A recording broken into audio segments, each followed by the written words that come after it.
The golf club came down fast. Marcus didn't even have time to raise his hands before the steel shaft connected with his face. The crack echoed across the pristine lawn of Pinehurst Country Club. Blood exploded from his nose, hot and immediate spattering across his white polo shirt. Through the ringing in his ears, he heard his son screaming. Officer Derek Hoffman stood over him, the club still gripped in both hands, his face twisted with rage and something darker. "Stay down," Hoffman growled, breathing hard. "You people never learn your damn place, do you? If you want to see how a dirty cop's world comes crashing down, hit that subscribe button right now. Drop a comment telling me what city you're watching from, because I want to see how far this story travels. Trust me, what happens to this officer will shock you. Now let me take you back 3 hours to where this nightmare really began. 3 hours earlier, Marcus Webb had been having a perfectly normal Saturday morning. "Dad, do you think I'll ever be good enough to go pro?" Tyler asked from the passenger seat. Marcus glanced at his 10-year-old son. "Tyler, you've been taking lessons for 6 months. Let's maybe get through middle school first." "But Tiger Woods started when he was 2. "Tiger Woods is Tiger Woods. You're Tyler Webb, and that's pretty great too." The boy grinned and went back to watching the trees blur past. Marcus felt that familiar warmth in his chest. 18 years of living in shadows of missions he could never talk about, and now this. Saturday morning golf lessons, a son who worried about his backswing, a wife who left honey-do lists on the kitchen counter. Normal. He'd earned normal. Pinehurst Country Club appeared ahead. Marcus pulled his Honda Accord into the visitor lot. Tyler grabbed his junior golf bag from the back seat. "Remember, Coach Peterson wants you working on your grip today." I know. Fingers not fists." They walked toward the clubhouse. Tyler's bag bounced against his small shoulder. Marcus carried nothing but his wallet and keys. But something felt wrong. Marcus had learned to trust that feeling. It had kept him alive in places that didn't exist on any map. He slowed his pace. "Dad?" Tyler looked up at him. "It's fine, buddy. Keep walking." The police cruiser sat near the clubhouse entrance. Officer Derek Hoffman leaned against it, arms crossed, staring directly at them. Not glancing, staring. Marcus had seen him before. Twice. Always watching when Marcus dropped Tyler off. Always with that same hard look. "Morning, officer," Marcus said as they approached. Hoffman stepped into their path. "Hold it." Marcus stopped. Tyler bumped into his leg. "Is there a problem?" "That's what I'm trying to figure out." Hoffman's hand rested near his weapon. "You a member here?" "My son takes lessons here. We're headed to the junior program." "I asked if you're a member." "No, sir, I'm not. But the junior program is open to non-members who pay the fee." "Let me see some ID." Tyler pressed closer to Marcus's leg. Marcus felt him trembling. He put a gentle hand on his son's shoulder. "Tyler, why don't you head inside and find Coach Peterson?" "Mr. Webb stays right where I can see him," Hoffman said. The use of his name should have been reassuring. It meant Hoffman had been checking up on him. That wasn't reassuring at all. "Dad," Tyler's voice was small. "It's okay. I'm just going to show the officer my ID, then you can go to your lesson." Marcus reached for his wallet slowly. No sudden movements. He'd learned that lesson in other contexts, other countries, but it applied here too. He handed over his driver's license. Hoffman studied it longer than necessary. "Virginia license, Richmond address." Hoffman made it sound suspicious. "That's right. We live about 20 minutes from here." "What do you do for work, Mr. Webb?" "I teach at Richmond Community College. Conflict resolution." Hoffman's lip curled. "Conflict resolution. How convenient." Marcus said nothing. Silence was often the best response to provocation. "And you can afford junior golf lessons here. Those run about $200 an hour. My wife is a surgeon. We budget carefully." "A surgeon?" Hoffman handed back the license. "Must be nice." Marcus pocketed his ID. "Are we free to go, officer? I'll be watching you." It was a naked threat. Marcus had heard threats before in different languages, different contexts. This one in English on a sunny Saturday morning in Virginia was almost absurd. Almost. "Have a good day, officer." Marcus guided Tyler toward the clubhouse. They made it 10 steps. "Hey!" Marcus turned. Hoffman was following them. "I'm not done talking to you." "Officer, we've been polite. My son has a lesson at 9:30. "Your son can wait. I want to know what you're really doing here." Other people were noticing now. A couple in tennis whites paused. An older man in golf attire stopped on the clubhouse steps. "We're here for a golf lesson, same as every Saturday for 6 months. See, that's what bothers me." Hoffman moved closer. 6 months of coming here, driving that piece of crap Honda, wearing clothes from Target, but paying premium rates for your kid to play golf with the country club kids. "I'm not sure what you're suggesting." "I'm suggesting you don't belong here. I'm suggesting maybe you're casing the place. I'm suggesting you think I'm a criminal because I'm black and driving a modest car." The words hung in the air. The couple looked away quickly. The older man frowned. Hoffman's face flushed red. "Don't you dare play that card with me." "I'm not playing anything. I'm stating facts. Now if you'll excuse us." Marcus turned away. Tyler was crying now silently, tears running down his cheeks. "I said I'm not done." Hoffman grabbed Marcus's arm. Every instinct screamed at Marcus to respond. He could break the grip in 3 different ways. Could have Hoffman on the ground in under 2 seconds, could incapacitate him without throwing a punch. But Marcus Webb teacher father did none of those things. "Officer, you need to let go of my arm." Or what? Or you're going to escalate a situation that doesn't need escalating. Hoffman's grip loosened slightly. Then Tyler spoke. "Please don't hurt my dad." It was the worst thing he could have said, a 10-year-old boy terrified begging a police officer not to hurt his father. Hoffman's eyes narrowed. "Oh, I'm the threat here. Your daddy refuses to answer simple questions, and I'm the bad guy. I've answered all your questions. Now please let go." Hoffman released him with a shove. Marcus stumbled back. Tyler grabbed his hand. "Get out of here. Take your kid and leave. We have every right to be here. The junior program accepts. I don't care about your program. I'm telling you to leave, now." Marcus looked at his son's tear-streaked face, looked at the growing crowd, looked at Hoffman's hand resting near his weapon. He could push this, could demand to speak to a supervisor, could insist on their rights, or he could protect his son from whatever this was becoming. "Okay, we're leaving." "Dad, no." Tyler's voice broke. "I have my lesson. We'll come back next week, buddy. But Coach Peterson is expecting me. He'll understand." Marcus turned away for the 3rd time. Each time it got harder. Each time something in his chest burned hotter. They were almost to the parking lot when Tyler stopped. "I forgot my water bottle." It sat on the bench near the putting green, bright blue with Tyler's name in Sharpie. "I'll get you another one, buddy." "But it's my good one. Mom got it for me." Marcus hesitated. 20 feet away, on club property where they had every right to be. "Stay here. I'll get it." He walked to the putting green. 2 men were practicing, both in their 60s. They glanced at him, then away. Marcus picked up the water bottle. "Hey!"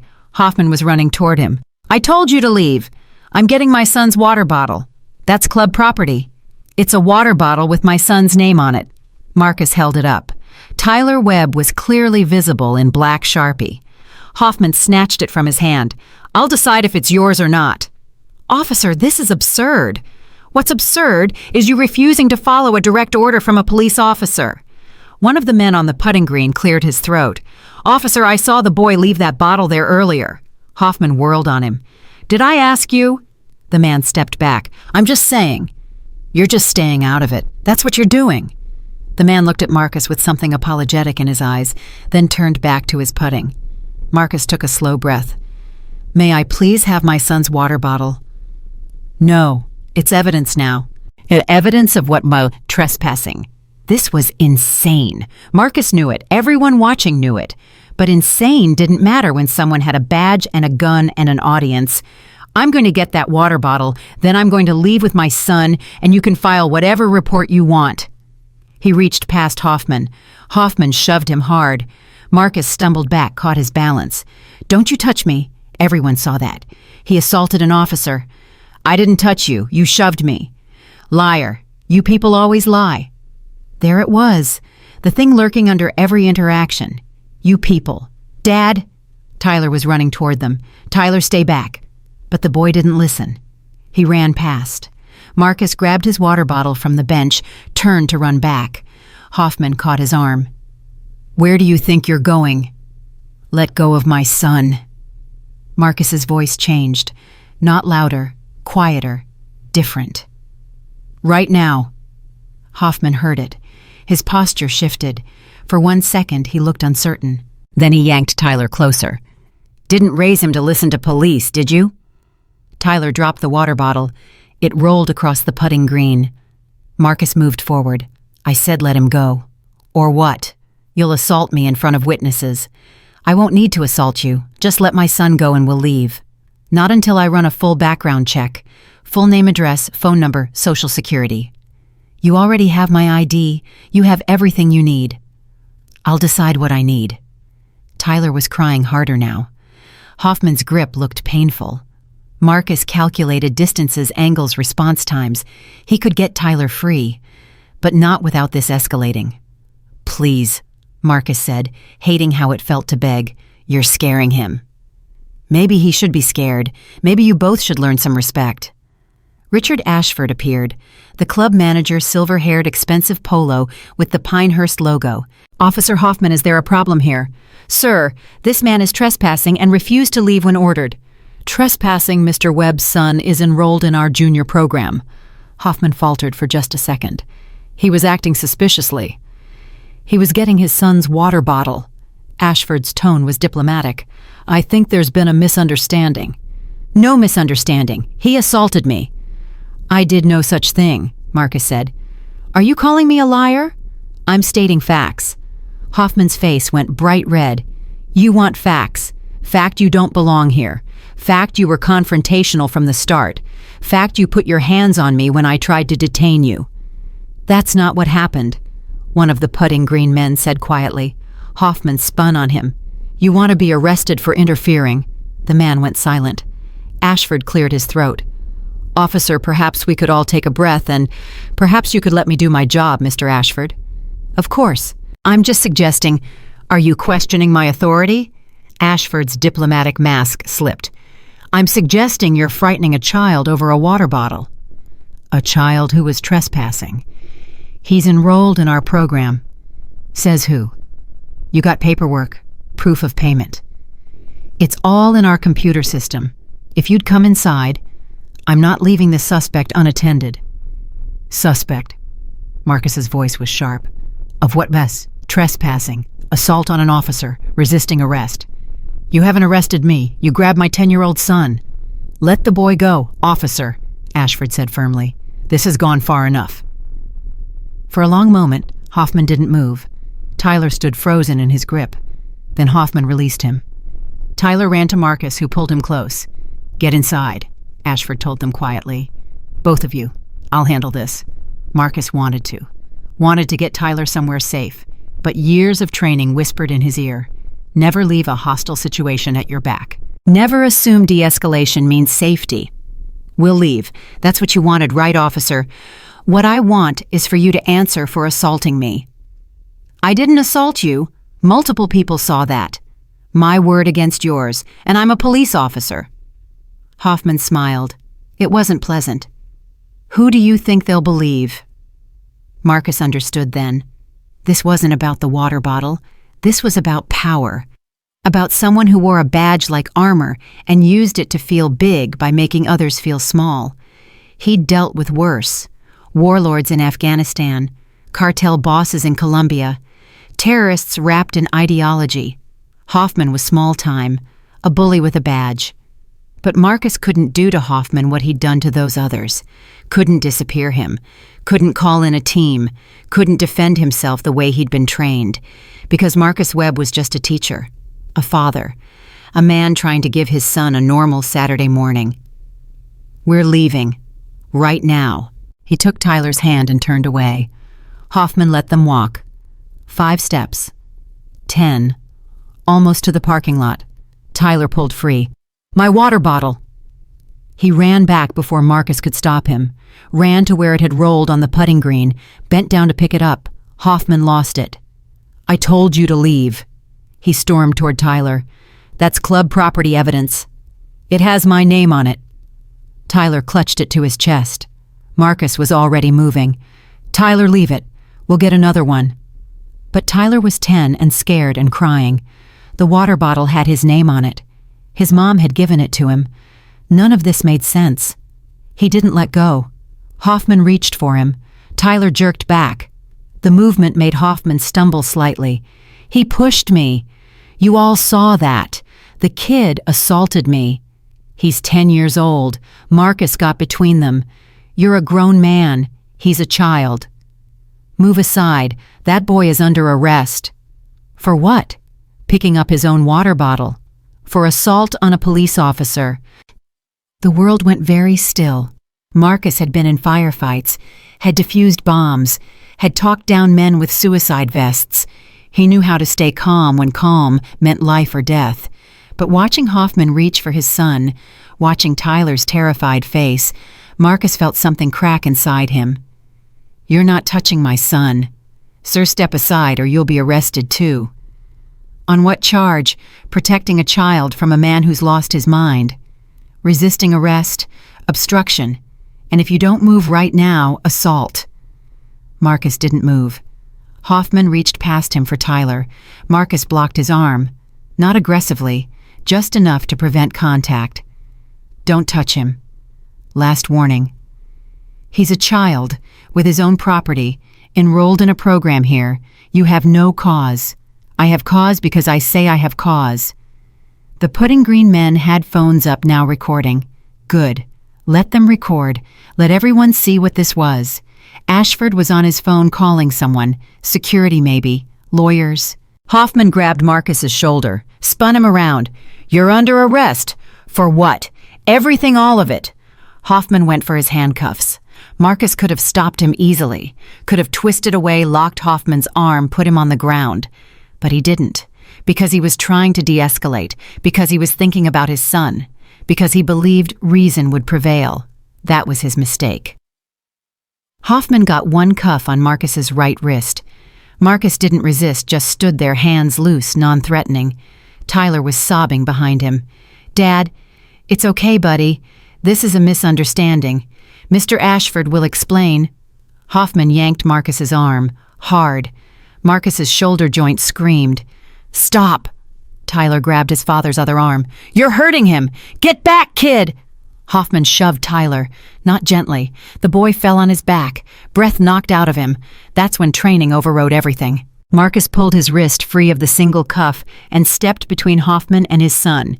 He didn't break anything, didn't sweep legs, didn't do any of the 100 things he could have done, just pulled free and moved.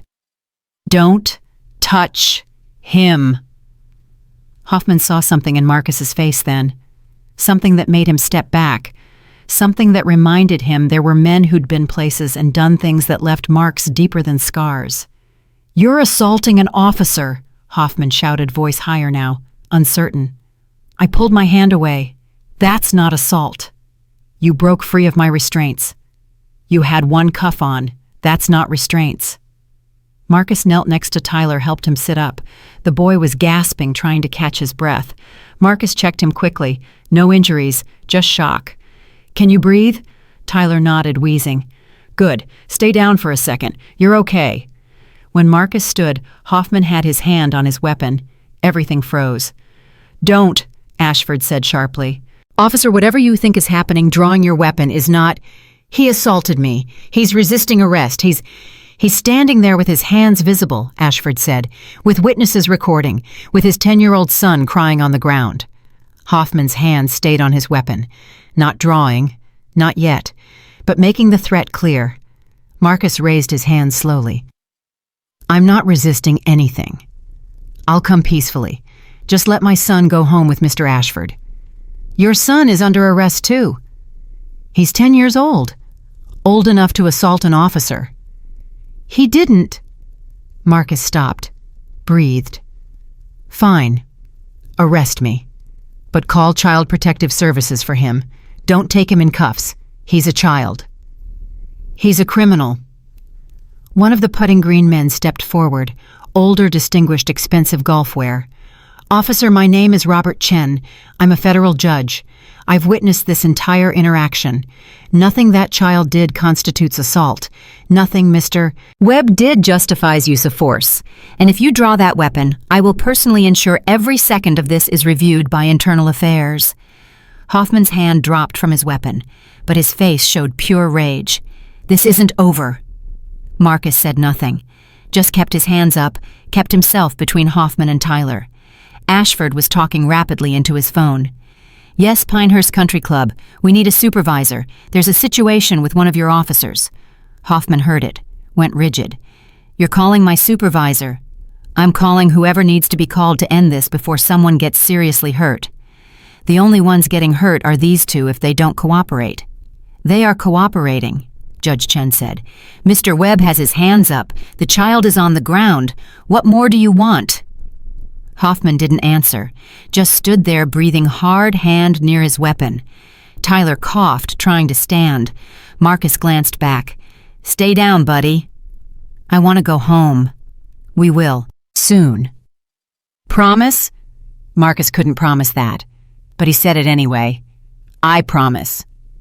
That's when Hoffman grabbed a golf club from someone's bag, a 7-iron, steel shaft gleaming. "Officer?"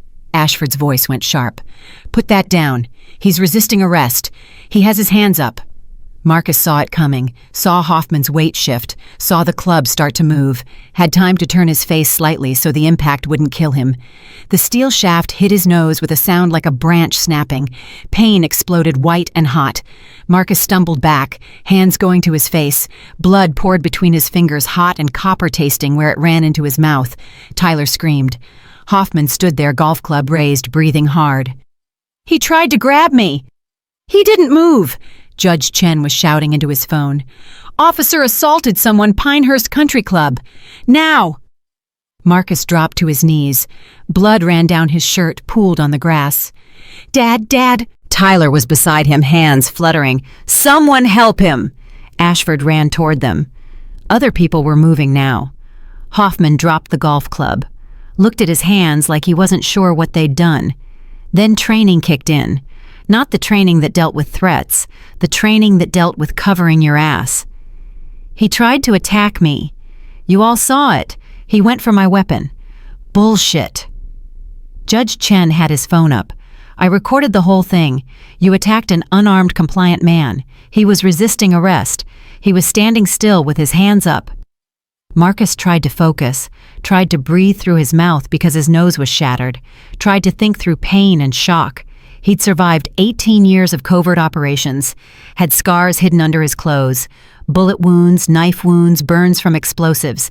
And he'd just been assaulted with a golf club by a suburban cop on a Saturday morning. The absurdity would have been funny if his face didn't hurt so much. "Sir, can you hear me?" Ashford was kneeling beside him. "Ambulance is coming." Marcus nodded, tried to talk. "My son. I'll take care of him, I promise.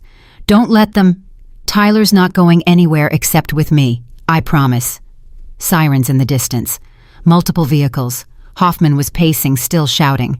"He tried to grab my weapon. I defended myself, self-defense. With a golf club." Judge Chen's voice dripped contempt. "While he was unarmed and complying. I feared for my life.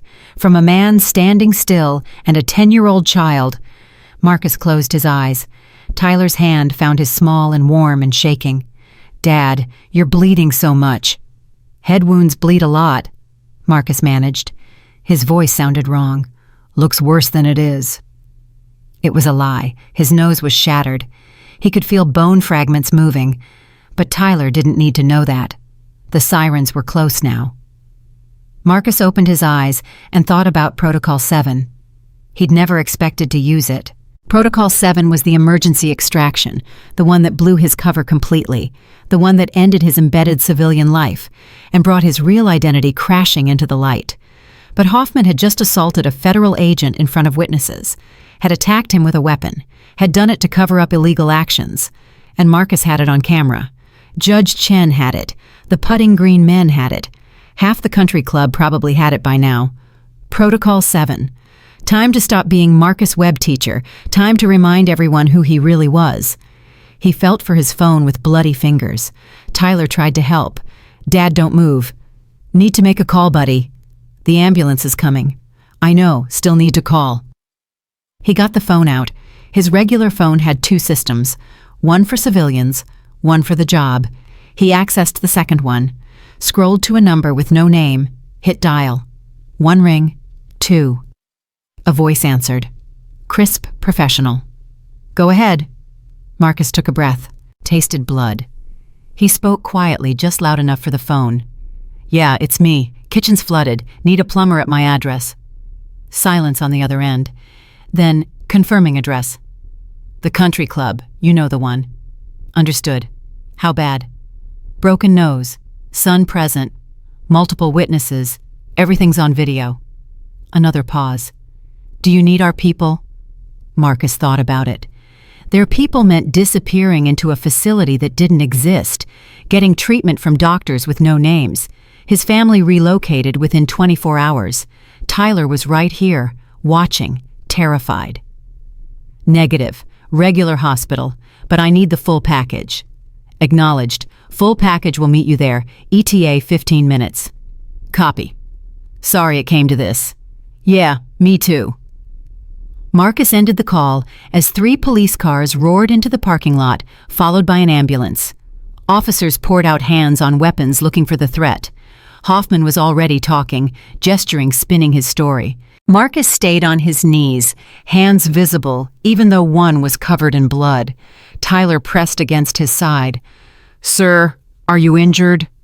One of the new officers approached cautiously. Broken nose. Officer Hoffman struck me with a golf club. The officer looked at Hoffman, back at Marcus, at the blood pooling on grass. Officer Hoffman says you tried to grab his weapon. I didn't. Multiple witnesses have video footage. Sir, I'll need you to... He has video. Judge Chen thrust his phone forward. I recorded everything that officer assaulted an unarmed man. The responding officer looked uncomfortable. Sir, I'll need to take statements. You need to arrest your colleague. This is assault with a deadly weapon. Let's all stay calm. Calm? I just watched a police officer beat a man with a golf club for having the audacity to exist while black. The officer's face went carefully neutral. Sir, I understand you're upset. I'm not upset. I'm a federal judge and I witnessed a crime. That changed things. The officer's posture shifted. You're a judge, Robert Chen, 9th Circuit, and I will testify to exactly what I saw. Paramedics rushed toward Marcus. They guided him onto a stretcher, checked vitals, started cleaning blood from his face. Sir, your name? One asked. Marcus Webb. Do you know where you are? Pinehurst Country Club. Do you know what day it is? Saturday. The day my son's golf lesson turned into a nightmare. The paramedic gave him a sympathetic look. We'll take good care of you. My son, I've got him, Ashford said, appearing with Tyler. He stays with me until your wife gets here. I already called her. Marcus nodded. Vivian. She was going to lose her mind. Mr. Webb? The responding officer said, I need to ask questions about he's injured and going to the hospital. The paramedic cut him off. Questions can wait.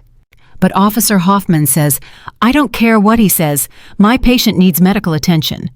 They lifted the stretcher. Marcus caught one last glimpse of Hoffman standing with 2 other officers, face-red hands gesturing wildly. It didn't matter. Protocol 7 was in motion.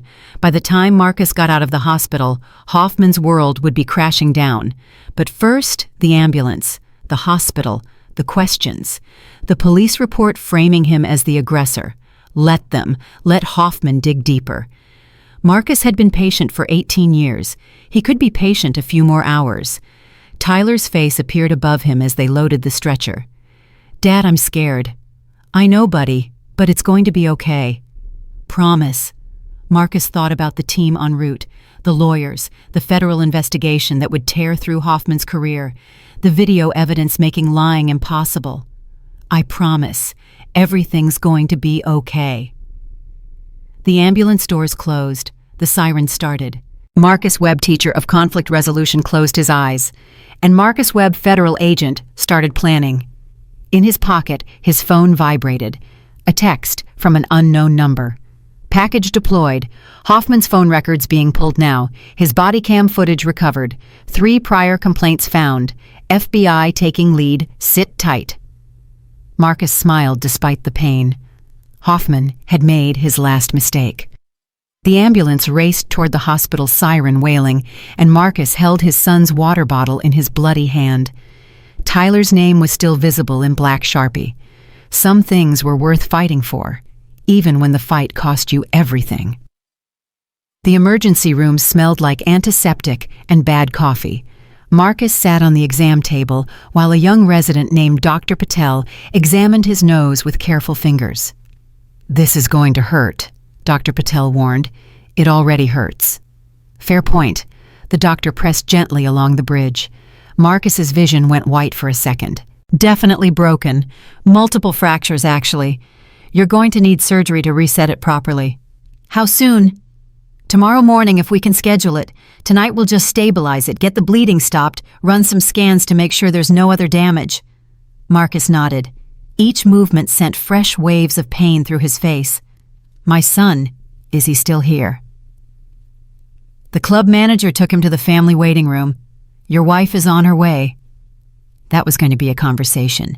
Vivian had begged him to quit the job 3 years ago, begged him to take the teaching position permanently to leave the other life behind. He'd promised her he was done, promised her normal. Normal had just exploded all over Pinehurst Country Club's Pudding Green. Dr. Patel stepped back. "Mr. Webb, I have to ask. The police officer outside says you assaulted him." "The police officer outside is lying. There are witnesses who say otherwise. There are witnesses with video footage who saw exactly what happened. Officer Hoffman attacked me with a golf club while I was standing still with my hands up." Dr. Patel's expression didn't change. "I'm going to document every injury, photograph everything. If this goes to court, you'll have a complete medical record." "Thank you. And Mr. Webb, I grew up in Atlanta. I've seen this before, too many times." The doctor's voice was quiet. "Whatever happens next, I've got your back." Before Marcus could respond, the curtain flew open. Detective Sarah Williams stood there, mid-40s black woman with sharp eyes and an expression that said she'd seen every kind of bullshit humanity had to offer. "Mr. Webb, I'm Detective Williams. I need to ask you some questions about the incident at Pinehurst." "Am I under arrest?"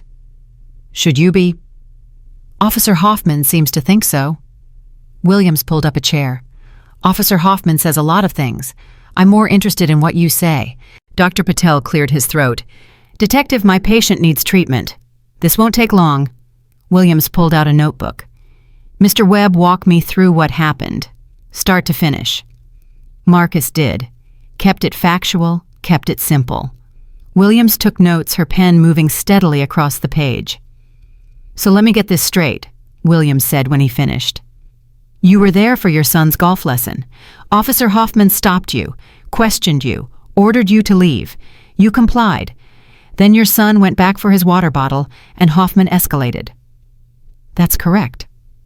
"And at no point did you touch Officer Hoffman." "He grabbed me twice. He shoved me once. I pulled my wrist free when he tried to handcuff me with one cuff. That's the extent of physical contact." "But he says you tried to grab his weapon." "I didn't. There's video footage from multiple witnesses that proves it." Williams tapped her pen against her notebook. "I've seen some of that footage. Judge Chen was very eager to show me." "Then you know Hoffman is lying." "What I know is that a police officer used a golf club as a weapon against an unarmed civilian. What I need to figure out is why." Marcus met her eyes. "Because he could. Because he's done it before and gotten away with it. Because he saw a black man at a country club and decided I didn't belong there." "That's a serious accusation." "It's the truth." William studied him for a long moment. "You're very calm for someone who just got their nose broken by a cop. Would you prefer I was hysterical?" "I'd prefer you were honest." "I am being honest." "Are you?" Williams leaned forward. "Because I've been a detective for 20 years, Mr. Webb, and something about you doesn't add up." Marcus said nothing. "You're a teacher, conflict resolution at Richmond Community College. Before that, military service. Marines, according to your background check. But when I try to pull your service record, most of it's redacted. I signed some NDAs, classified work. What kind of classified work does a Marine do that's still redacted 15 years later? The kind I can't talk about. Williams's eyes narrowed. And when Officer Hoffman attacked you, you didn't fight back. Most people would have at least tried to defend themselves. But you just stood there and took it. I was protecting my son. Or you were trained not to react. Trained to stay calm under pressure. Trained to assess threats and calculate responses. Williams closed her notebook. You're not just a teacher, are you, Mr. Webb? Before Marcus could answer, his phone buzzed. A text from the same unknown number. Your lawyer is in the waiting room. Don't say anything else without representation. Marcus looked at Detective Williams. I think I'd like to speak to my lawyer now. Williams smiled, but it didn't reach her eyes. Of course you would. I'll be in touch, Mr. Webb. Count on it. She left. Dr. Patel started setting up for scans. Marcus closed his eyes and wondered how fast the team was moving. Protocol 7 wasn't just about legal protection. It was about damage control, about making sure his cover stayed intact even as it was being burned, about protecting Vivian and Tyler from the fallout. The curtain opened again. This time it was Janet Reeves. She looked exactly like her file photo. Mid-50s, black woman, gray suit briefcase in hand expression that could cut glass. Civil rights attorney with a reputation for destroying cops who stepped over the line. Mr. Webb, I'm Janet Reeves. Don't say another word to anyone without me present. You got here fast. I was told this was urgent. She pulled up the chair Williams had vacated. I've already spoken with Judge Chen and reviewed the video footage. This is going to be a very short case. Short how? Short as in Officer Hoffman is going to jail, and you're going to be very rich. The video is damning. Multiple angles, clear audio, multiple credible witnesses, including a federal judge. Hoffman attacked you without provocation while you were complying with his orders. He'll claim I was resisting. He can claim whatever he wants. The video tells a different story. Janet opened her briefcase. But there's something you need to know. I've handled police brutality cases for 25 years. I've seen bad cops, corrupt cops, violent cops. But I've never seen one go from 0 to assault with a deadly weapon in under 30 minutes. Not without a reason. His reason was racism. Maybe. But racism usually manifests as harassment, excessive force during an arrest, trumped-up charges. What Hoffman did was beyond that. He lost control completely, which makes me wonder what triggered it. Marcus said nothing. Janet studied him. You're very composed for someone who just got assaulted. Most of my clients are angry, scared, traumatized. You're sitting there like you're waiting for a bus. I've been through worse. I don't doubt that. Which brings me to my next question. Who sent me? What do you mean? I mean, I got a call 45 minutes ago from someone I've never heard of telling me to drop everything and get to this hospital. When I asked who was paying my retainer, they said it was handled. When I asked how they got my private cell number, they hung up. Janet leaned forward. So I'll ask again. Who sent me Mr. Webb? I made a phone call from the ambulance. To who? An old friend. An old friend with enough pull to mobilize one of the best civil rights attorneys in Virginia on an hour's notice. An old friend with access to my private contact information. Janet's voice was sharp. Try again. Before Marcus could respond, the curtain flew open for the third time. This time it was Vivian. She looked like she'd driven 100 miles an hour from the hospital where she worked. Still in her scrubs, hair pulled back, face tight with fury and fear. Marcus, her voice cracked. Oh my God, Marcus. She was at his side in 3 steps, hands on his face, careful around the damage. I'm going to kill him. I swear to God I'm going to kill that cop. Viv, don't. Don't you dare tell me to calm down. Tears were running down her face now. Tyler called me. Do you know what it's like to hear your 10-year-old son sobbing on the phone saying a police officer beat up his daddy? I know. I'm sorry. Sorry you're sorry. Vivian's voice was rising. I told you this would happen. I told you that staying here living this fake normal life, it was dangerous, but you wouldn't listen. Janet cleared her throat. Mrs. Webb, I'm Janet Reeves. I'm your husband's attorney. Perhaps we should have this conversation somewhere more private. And Vivian whirled on her. "Who are you? Who sent you?" "I was retained to represent your husband." "By who?" "That's confidential." "Nothing about my family is confidential anymore." Vivian's voice was loud enough that nurses were looking. "My husband just got assaulted by a cop. My son watched it happen. And now mysterious attorneys are showing up. I want answers." Marcus caught her hand. "Viv, please, not here." She looked at him, and something in her face broke. "Marcus, what did you do?" "What I had to do." "You activated it, didn't you? You called them." "I didn't have a choice." "There's always a choice." Vivian pulled her hand away. "We had a life, a normal life. And now it's over, isn't it? Now they know. Now everyone knows." "Nobody knows anything yet. That detective outside was asking me questions about your military service, about your job, about why we have so much money saved when you're just a teacher." Vivian's voice dropped to a whisper. "They're going to figure it out, Marcus. They're going to figure out what you really are." "Then let them, because what Hoffman did is on video, and there's no talking his way out of it." "And when the trial happens, when they start digging into your background, when they find out you're not who you've been pretending to be for the last 3 years. Marcus had no answer for that. Janet stood up. "Mr. and Mrs. Webb, I think we need to have a longer conversation. But first, let's get you through the medical treatment. Dr. Patel, how long until he can leave?" "Few more hours, scans, stabilization, pain management." "Fine. I'll be in the waiting room with your son. Mrs. Webb, you should be with your family." Janet picked up her briefcase. "And Mr. Webb, whoever your old friend is, they're very good at their job. I found 3 other witnesses I didn't know existed, all with video footage, all willing to testify. Someone's been working fast." She left. Vivian sat down in the chair, head in her hands. "I'm sorry," Marcus said again. "Stop apologizing. Just tell me the truth. How bad is this going to get?" "I don't know." "Yes, you do. You always know. That's what you do. You calculate risks and outcomes and possibilities." Vivian looked up at him. "So calculate this. What happens next?"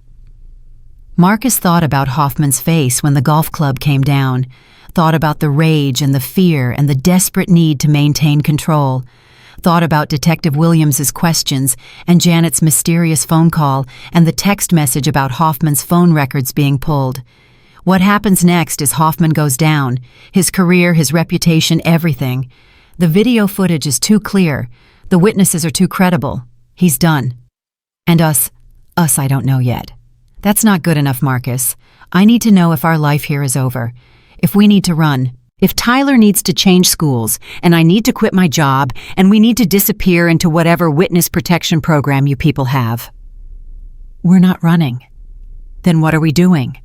We're fighting. In court. In public. We're making sure Hoffman pays for what he did.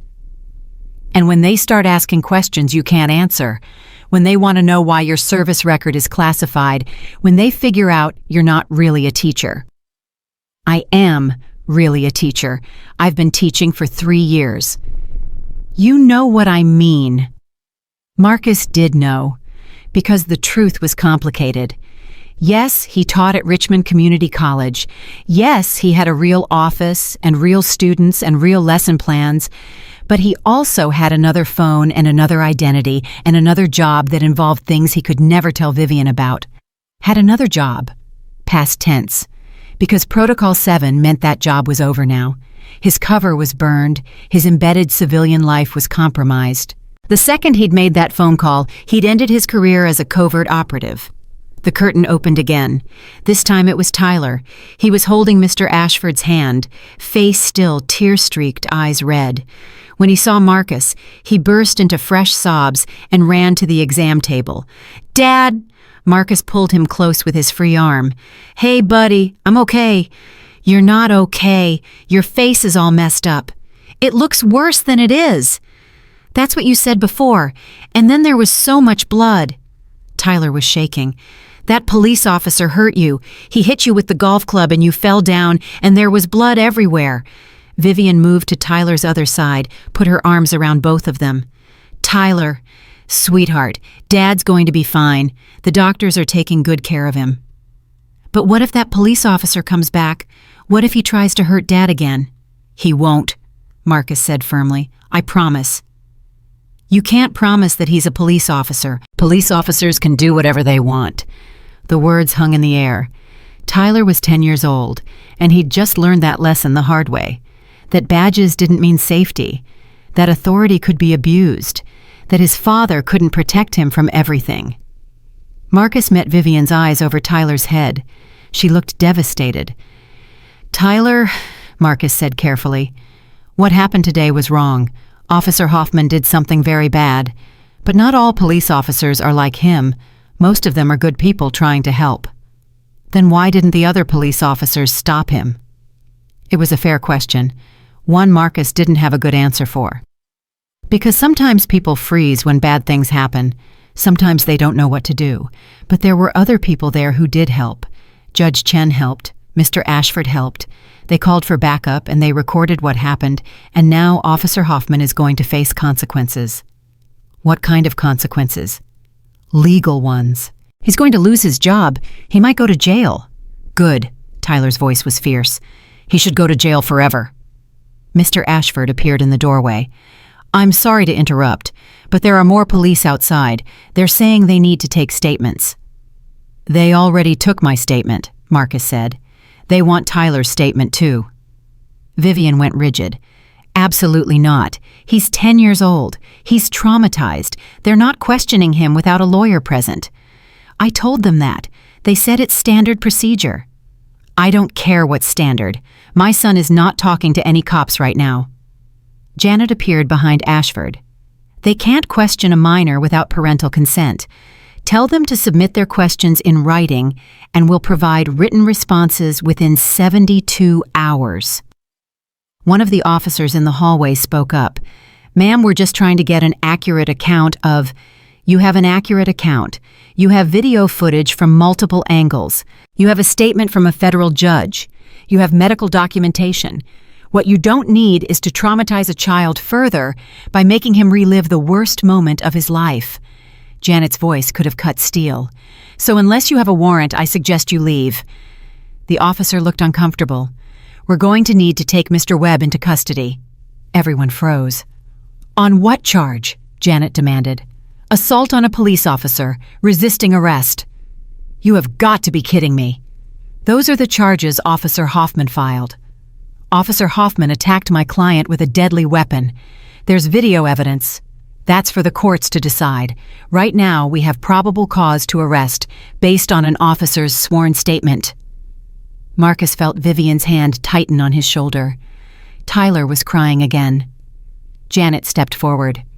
"If you arrest my client, I will have him out on bail in 2 hours, and I will personally ensure that every second of this farce makes the evening news." "You're really going to arrest the victim of a police assault while he's in a hospital bed getting treated for injuries your colleague inflicted?" The officer hesitated. "That's what I thought," Janet said. "Now get out of my client's room before I file harassment charges." The officers left, but Marcus knew they'd be back. Hoffman was in damage control mode now. He'd filed charges, first establishing the narrative that Marcus was the aggressor. It was a smart move, actually. Put Marcus on the defensive, make him prove his innocence instead of making Hoffman prove his case. It wouldn't work.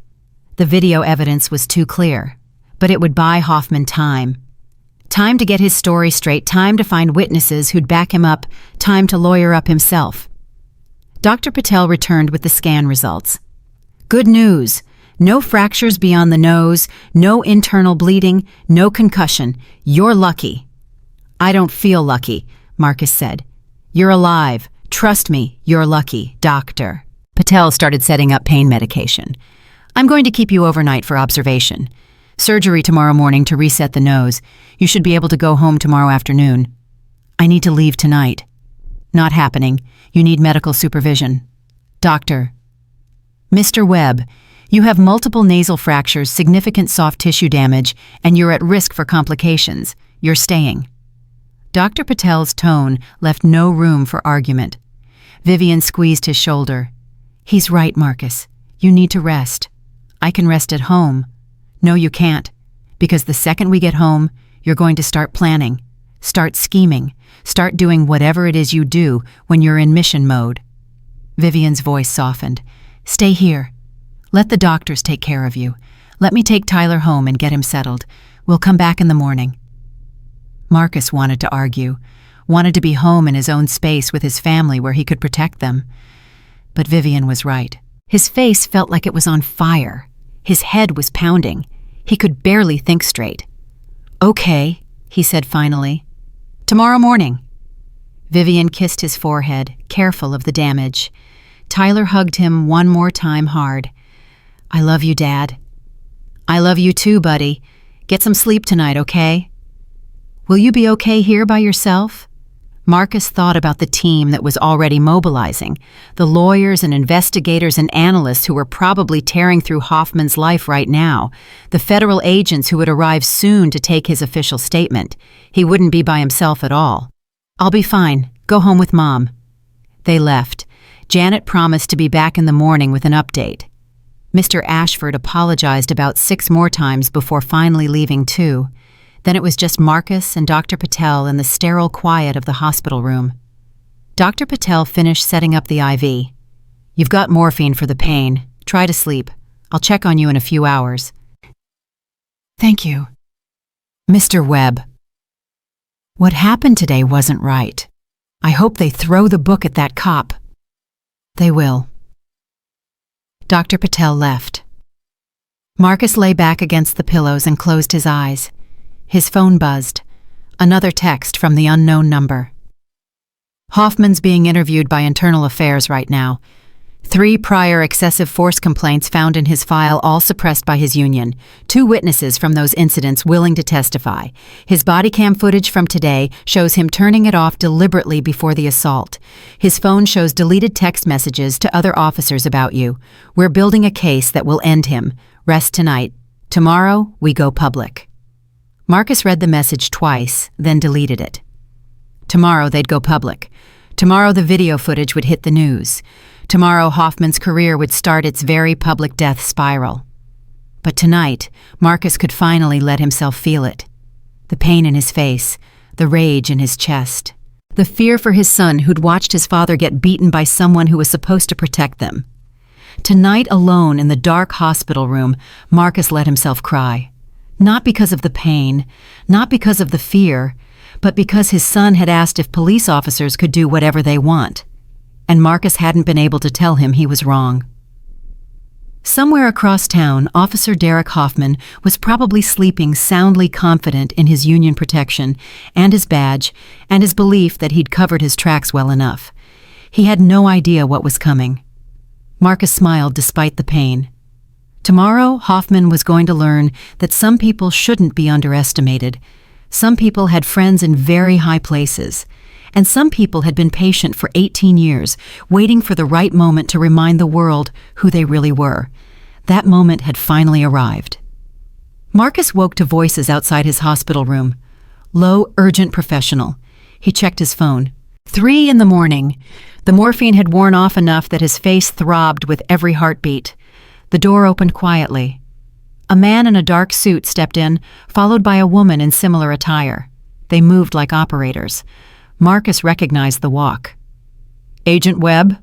The man's voice was neutral. I'm Agent Torres. This is Agent Kim. We need to talk. About what? About the fact that your cover just went national.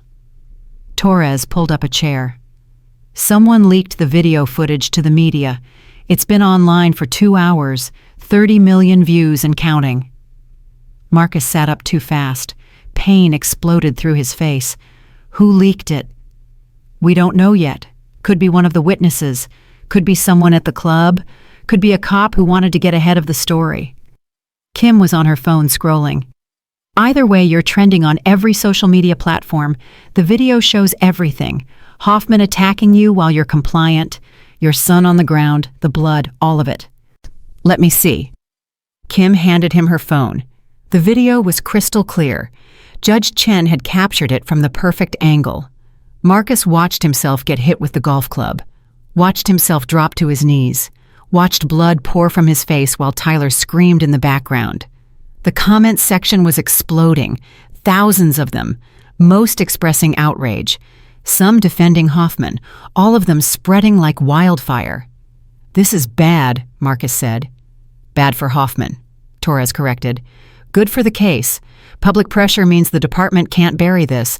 They'll have to investigate thoroughly or face riots. And my cover, your civilian cover is intact for now. The video identifies you as Marcus Webb teacher. But Detective Williams is smart. She's already asking questions." Kim took her phone back. "How long before she connects the dots?" "Depends on how deep she digs." "She's deep diving already, pulled your military records, found the redactions, started making calls to Quantico Langley JSOC. Someone's going to tell her something eventually." Marcus closed his eyes. This was the nightmare scenario. Not just blown cover, but blown cover in the middle of a media firestorm. Every aspect of his life would be examined, every detail scrutinized. "Where's my family?" "Safe. We have a team watching your house. Your wife and son are asleep. No one's approached them yet, but we're monitoring social media. Hoffman's friends are already trying to dox you." "They won't find anything. They'll find your address, your wife's workplace, your son's school." Torres leaned forward. "You need to decide how you want to play this. We can extract you tonight. New names, new city, new lives. Or you can stay and fight. But if you stay, your real identity might come out." "I'm staying." "You sure? Because once this gets bigger, there's no putting the genie back in the bottle." "I'm sure." Kim glanced at Torres, then back at Marcus. "There's something else. We pulled Hoffman's phone records like we said we would. Found something interesting. He's been communicating with a group called Richmond Brotherhood." "Never heard of them." "Most people haven't. They're a loose network of cops, ex-military white supremacists. Not organized enough to be labeled a hate group officially, but close. They share tactics for harassment ways to avoid accountability strategies for targeting minorities without getting caught." Marcus felt cold. Hoffman wasn't acting alone. "We don't think so. The text messages suggest he was told to watch you specifically. Someone in the group flagged you as suspicious weeks ago." "Why?" "That's what we're trying to figure out. Could be random racism. Could be they somehow got a whiff that you're not what you seem." Kim pulled up something on her phone. "Look at this message from 3 weeks ago. Hoffman to unknown number, black guy at Pinehurst every Saturday. Expensive lessons for the kid. Doesn't fit. Running background." And the response, "Check military service, they always hide there." Marcus's blood ran cold. Someone made me. Maybe. Or maybe it's just their standard paranoia. Either way, Hoffman wasn't just a lone racist cop. He was part of something bigger. Torres stood up. "Which means this case just got a lot more complicated. If we go after Hoffman hard, we might expose the whole network. But that also means they might come after you harder." "Let them come." "Agent Webb, these guys play dirty. They know how to manipulate evidence, intimidate witnesses, work the system. And if they figure out who you really are, they'll use that against you. Blow your cover publicly, claim you're some kind of government plant trying to frame innocent cops." "I have video evidence." "You have video of Hoffman attacking you. That's solid. But if they start spinning conspiracy theories, make you out to be some deep state operative, it muddies the waters. Juries get confused. Cases fall apart." "Then we don't give them time to spin." Marcus swung his legs over the side of the bed. Every movement hurt. "We hit them first. Hard, public, and fast." "That's risky." "Everything's risky now. But staying silent gives them time to coordinate, time to get their stories straight, time to come after my family." Marcus stood up slowly. "I want a press conference. Tomorrow. I want to tell my story before they can twist it." Kim and Torres exchanged glances. "Your handlers aren't going to like this." "My handlers don't get a vote anymore.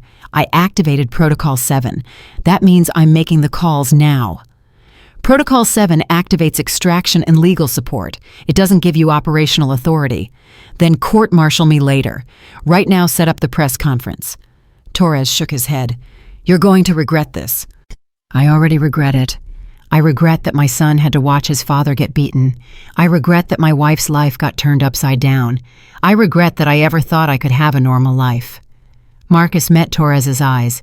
"But I don't regret fighting back. So make the calls. Set up the conference. Let's see how brave Hoffman and his friends are when the spotlight's on them." The agents left. Marcus sat back down on the bed, head spinning. Not from the morphine this time, from the implications of what Kim had said. Hoffman was part of a network that had been watching Marcus specifically, which meant either they'd somehow figured out his real identity or they targeted him randomly and got unlucky. Either way, they'd made a mistake, because Marcus Webb, the teacher, might have walked away quietly. Marcus Webb, the federal agent, wasn't going to let this slide. His phone buzzed. A text from Janet Reeves. "Just saw the video online. My phone is ringing off the hook. Media wants interviews. What do you want me to tell them?" Marcus typed back. "Press conference tomorrow afternoon. My story, my words." Janet's response came immediately. "Are you sure that's wise? Usually we let the evidence speak for itself." Usually the opposition isn't an organized group of racist cops.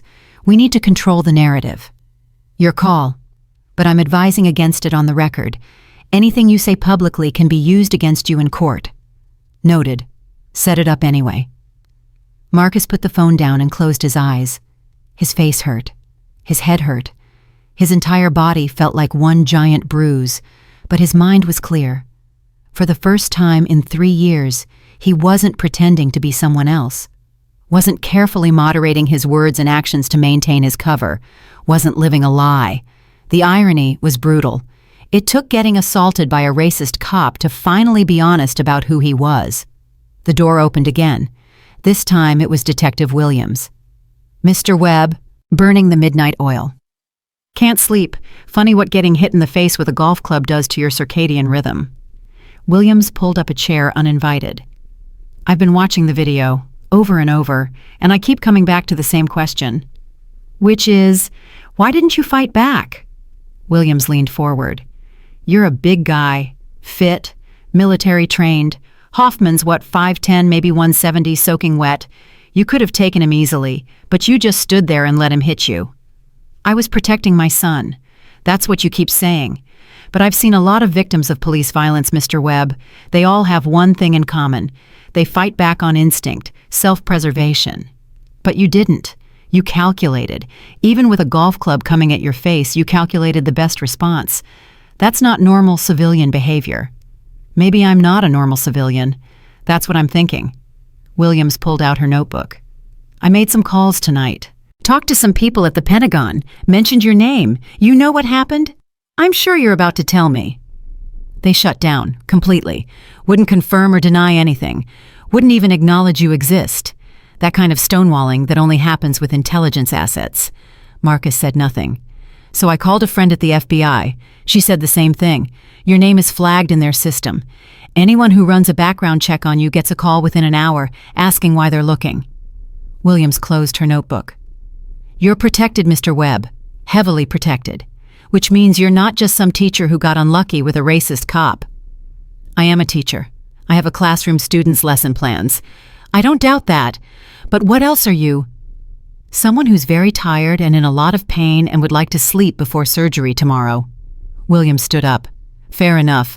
But we're going to have this conversation again, soon. Because if you're something other than what you claim I need to know, it affects the case." "How?" "Because Hoffman's lawyer is going to argue that you're a government plant, that this whole thing was a setup, that you provoked him deliberately to create a viral video and destroy his career." Williams moved toward the door. "And if I don't have answers about who you really are, I can't refute those claims." She left before Marcus could respond.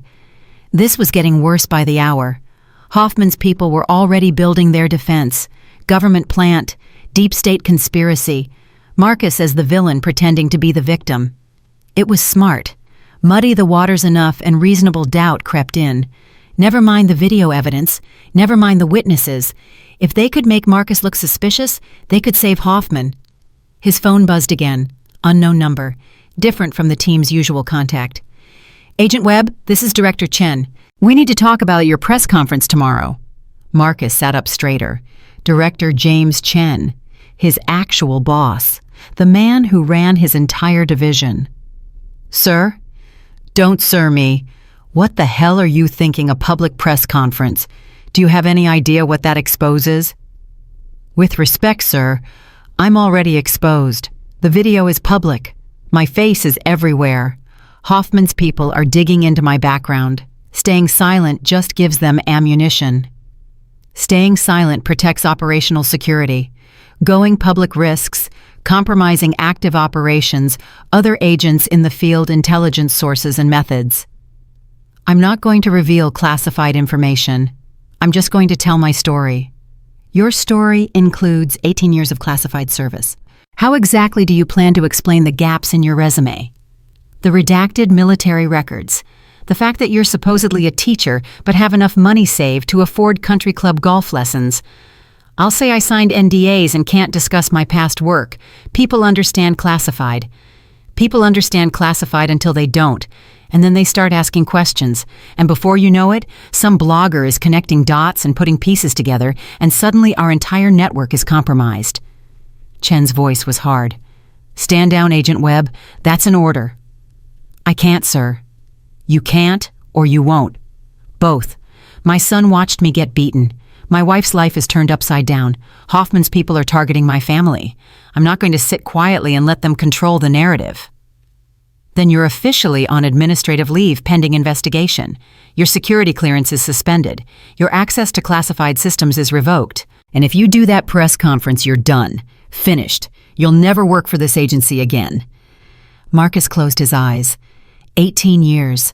18 years of missions and sacrifices and living in shadows, all of it ending because he refused to stay silent after being assaulted.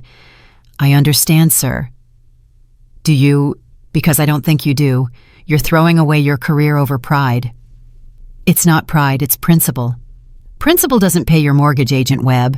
Principle doesn't protect your family when you're unemployed and unemployable." Chen's tone softened slightly. "Look, I get it. You're angry. You're hurt. You want justice. But this isn't the way. Let the lawyers handle it. Let the system work. Don't blow up your entire life over one racist cop. One racist cop who's part of a network, who was watching me specifically, who might have been tipped off about my real identity." Silence on the other end. Then, "What are you talking about? Your own agents told me." "Hoffman's connected to Richmond Brotherhood. They've been watching me for weeks. Someone told them to check my military service." Marcus opened his eyes. "Either we have a leak, sir, or they got very lucky. Either way, staying silent doesn't protect anyone. They already know something's off about me." More silence. Marcus could almost hear Chen thinking, calculating, reassessing. "I'll send a counterintelligence team," Chen said finally. "They'll investigate the network, figure out what they know and how they know it. But you still don't do the press conference." "Sir? That's not negotiable, Agent Webb. You do the conference, you're fired. Simple as that." The line went dead. Marcus stared at his phone. 18 years. All of it gone if he went public tomorrow. But if he didn't go public, Hoffman's people would control the story. Would paint Marcus as the aggressor, the troublemaker, the suspicious outsider who didn't belong at Pinehurst Country Club. Would paint him as something other, something dangerous, something that deserved what it got. His phone buzzed again. This time it was Vivian. "Can't sleep. Keep seeing you on that grass, blood everywhere. Tell me this is going to be okay." Marcus typed back, "It's going to be okay. Don't lie to me. I can feel you lying even through text." "I'm not lying. It's going to be okay. Just not the way we planned." "What does that mean?" "Means I'm doing a press conference tomorrow. Means I'm telling the truth about what happened. Means I'm probably losing my job." "Marcus, no. Don't throw everything away over this." "It's already thrown away. The video is public. My face is everywhere. Chen suspended my clearance. It's over, Viv. The life we built here, it's over." Then we run. We take Tyler and we disappear. Start over somewhere new. "I'm done running." "You're not thinking clearly. You're hurt and angry and pumped full of painkillers. Please just wait. Don't make any decisions until after the surgery tomorrow." Marcus wanted to agree. Wanted to wait, to think, to calculate like he'd been trained to do. But waiting meant giving Hoffman's people time to organize, time to build their narrative, time to come after his family. "I love you," he typed. "No matter what happens tomorrow, I love you and Tyler more than anything." "Marcus, you're scaring me." "Don't be scared. Just trust me. One more time, trust me." He put the phone down before she could respond. The surgery was scheduled for 7 in the morning. The press conference was set for 2 in the afternoon. That gave him 7 hours to decide if he was really going to throw away his career. 7 hours to decide if telling the truth was worth losing everything. Marcus lay back on the hospital bed and stared at the ceiling. His phone kept buzzing. Messages from Janet, from the team, from Director Chen again. He ignored them all, because the truth was, the decision was already made. The second Hoffman hit him with that golf club, the second Tyler screamed in terror, the second Marcus felt his son's hand shaking in his, the decision was made. He was going to fight, publicly, loudly, without apology. And if that meant losing his job, his career, his carefully constructed civilian life, so be it. Some things were worth more than security clearances. Some things were worth everything. At 6 in the morning, Dr. Patel came in to prep him for surgery. "How are you feeling?" "Like I'm about to make the biggest mistake of my life." "The surgery? It's routine. You'll be fine." "Not the surgery. Everything else." Dr. Patel checked the IV, adjusted the dosage. "Mr. Webb, I've been a doctor for 15 years. I've treated a lot of assault victims. And you know what I've learned? The ones who speak up, who fight back, who refuse to be silenced, they're the ones who heal. Not just physically, emotionally, psychologically. The ones who stay quiet, who swallow their anger, who let the system grind them down, they carry that trauma forever. But speaking up has consequences. So does staying silent." Dr. Patel met his eyes. "Whatever you decide to do today, make sure you can live with it, because you're going to have to." They wheeled him into surgery at 7:15. The anesthesiologist counted backward from 10. Marcus made it to 7 before the world went dark. He dreamed about Afghanistan, about a mission that went sideways, about a bomb that should have killed him, but didn't, about the medic who pulled him out of the rubble and said, "You're too stubborn to die." Marcus had laughed, tasting dust and blood. "Stubbornness is my superpower." "Then use it wisely," the medic had said, "because stubborn men either change the world or destroy themselves, sometimes both." Marcus woke up in recovery at noon. His face was bandaged. His throat was dry. His head felt like it was packed with cotton. Janet Reeves was sitting beside his bed. "Welcome back. Surgery went well. Dr. Patel says you'll make a full recovery." The press conference, still scheduled for 2 o'clock, but I need to know you're sure about this, because I got a very interesting phone call this morning. "From who?" "Someone claiming to be from the Department of Defense. Said if you do this conference, there will be consequences. Wouldn't specify what kind of consequences, but the implication was clear." Janet leaned forward. "Marcus, what aren't you telling me? Who are you really?" "I'm a teacher who got assaulted by a cop." "You're more than that. The DOD doesn't threaten random civilians. So either you tell me the truth right now, or I withdraw from the case, because I can't represent you if I don't know what I'm walking into." Marcus thought about it. Thought about 18 years of secrecy. Thought about all the lies, all the misdirection, all the carefully constructed cover stories. Thought about his son asking if police officers could do whatever they want. "I was a federal agent," he said finally. "Covert operations, 18 years, most of it classified. I retired 3 years ago, took the teaching job as part of my transition to civilian life. That's the truth." Janet sat back. "A federal agent?" "Yes." "And you retired?" "Officially, yes. But they kept me on as a consultant, embedded civilian asset. I'd report on anything suspicious in my area, maintain readiness in case they needed me for domestic operations." "So you weren't really retired?" "No, I was still working, just differently. And this Hoffman situation, pure coincidence, wrong place, wrong time, wrong cop." But Hoffman's people think otherwise. They think you're some kind of plant sent to infiltrate their group or expose their network. Maybe they do. I don't know. All I know is Hoffman attacked me, and I want him to pay for it. Janet stood up. Okay, I'm still representing you. But you need to understand something. The second you go public with your background, Hoffman's lawyers will tear you apart.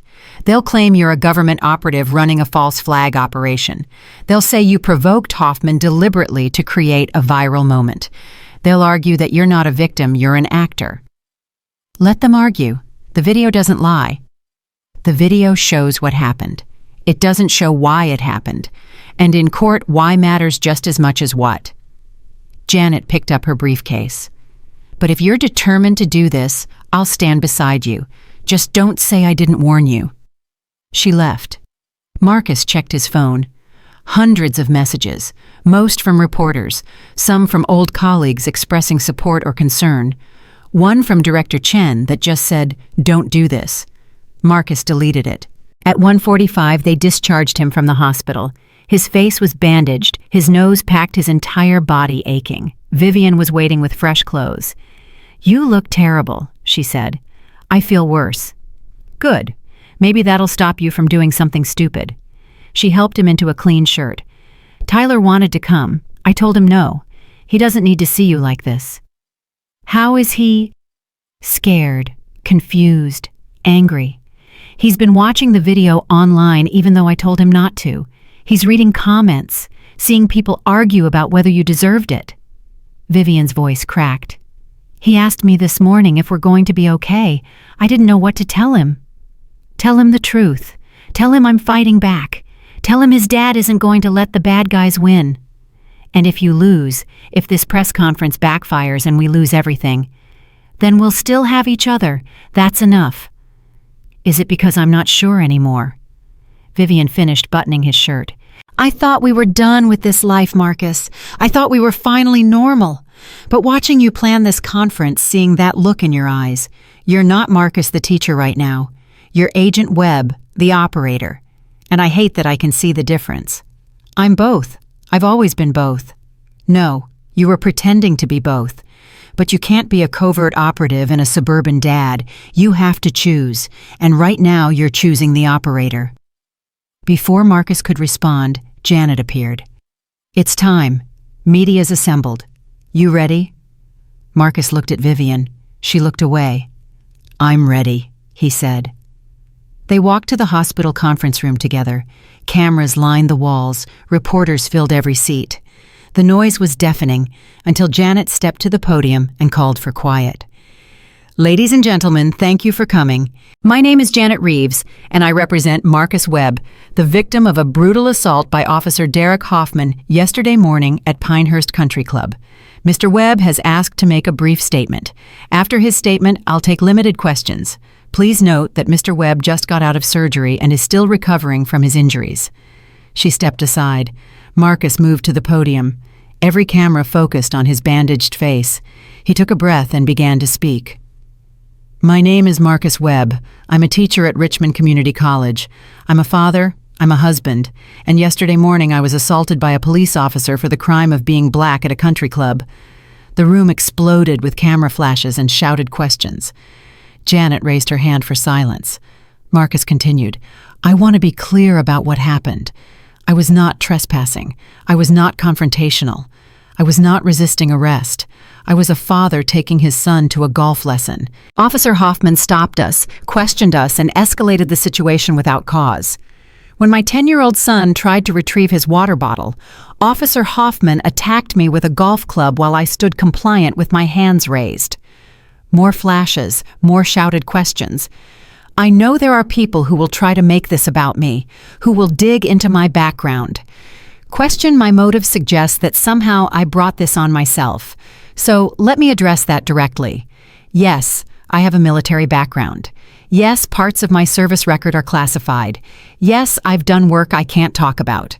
But none of that matters. What matters is that a police officer attacked an unarmed civilian in front of multiple witnesses, including a federal judge. What matters is that my son watched his father get beaten and now asks if police officers can do whatever they want. What matters is that this kind of abuse happens every day to people who don't have video footage or federal judges or lawyers. This ends now." The room was silent now, every reporter leaning forward. "I'm not here to destroy Officer Hoffman's life. I'm here to save others from experiencing what my family experienced. If Hoffman has done this before, his victims deserve justice. If there are other officers like him in the Richmond PD or anywhere else, they need to be held accountable. And if there are systems in place that protect abusive cops instead of protecting citizens, those systems need to be torn down and rebuilt." Marcus paused, letting his words sink in. "I'm told that speaking publicly is risky, that it might affect my case, that I should stay quiet and let the lawyers handle everything. But I can't stay quiet, because silence is how this behavior continues. Silence is how bad cops keep their badges. Silence is how children learn that authority figures can hurt them without consequence. So I'm speaking up, not just for me, for everyone who's ever been made to feel like they don't belong. For everyone who's ever been profiled, harassed, or assaulted by someone who swore an oath to protect them. This ends now." He stepped back from the podium. The room erupted, every reporter shouting questions at once. Janet stepped forward, calling for order, pointing at specific reporters. But Marcus wasn't listening. He was watching the back of the room where Director Chen stood with Agent Torres and Agent Kim. Chen's face was unreadable, but his presence said everything. Marcus had just ended his career and started a war. The press conference ended, but the chaos didn't. Marcus walked out of the hospital conference room into a swarm of reporters shouting questions. Janet and Vivian flanked him, creating a barrier as they pushed toward the exit. "Mr. Webb, are you saying the Richmond PD is systemically racist? Mr. Webb, what classified work did you do? Mr. Webb, is it true you're suing for $10 million? Janet kept saying, "No comment," while Vivian gripped Marcus's arm hard enough to hurt. They made it to Janet's car and climbed in. The reporters pressed against the windows, cameras flashing. "Drive," Janet said to her assistant behind the wheel. The car lurched forward, reporters scattering. Vivian turned on Marcus the second they cleared the parking lot. "What the hell was that?" "That was me telling the truth. That was you painting a target on our backs. You basically accused the entire police department of protecting racist cops. I accused the system of protecting bad cops. There's a difference." "Not to them, there isn't." Vivian's voice was rising. "Do you have any idea what you just did? We have to live in this city. Tyler goes to school here. I work at a hospital that contracts with the police." "Viv, don't Viv me. You just declared war on the Richmond PD without asking if your family was ready for that war." Janet cleared her throat. "Mrs. Webb, your husband did what he thought was right, and legally speaking, everything he said was protected speech. He didn't defame anyone. He didn't make false accusations. He just told his story.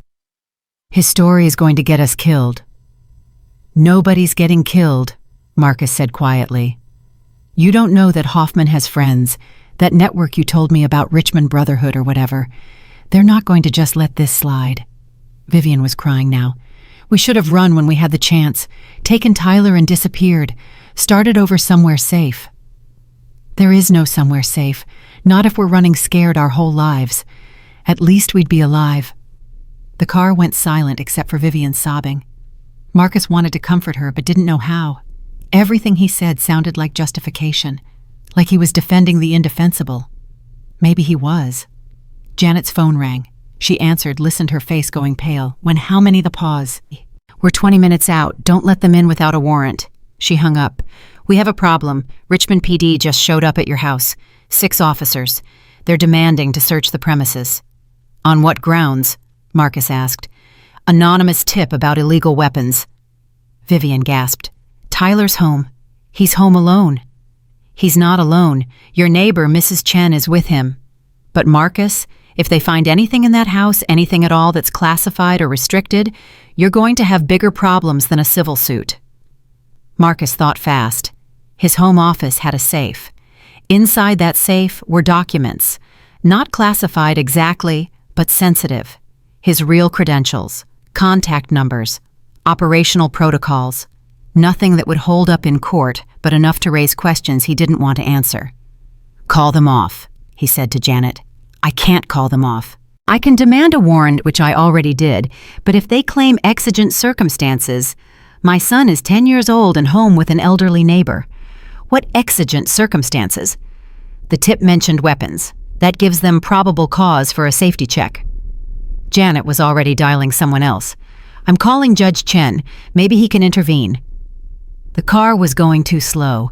Marcus wanted to drive himself, wanted to be there now, protecting his home, his son, his secrets. His phone buzzed. A text from Mrs. Chen, their neighbor. "Police at your door. Tyler is scared. What should I do?" Marcus typed back, "Don't let them in. We're 5 minutes away." Another text came through immediately, this one from Director Chen. "Stand down your team.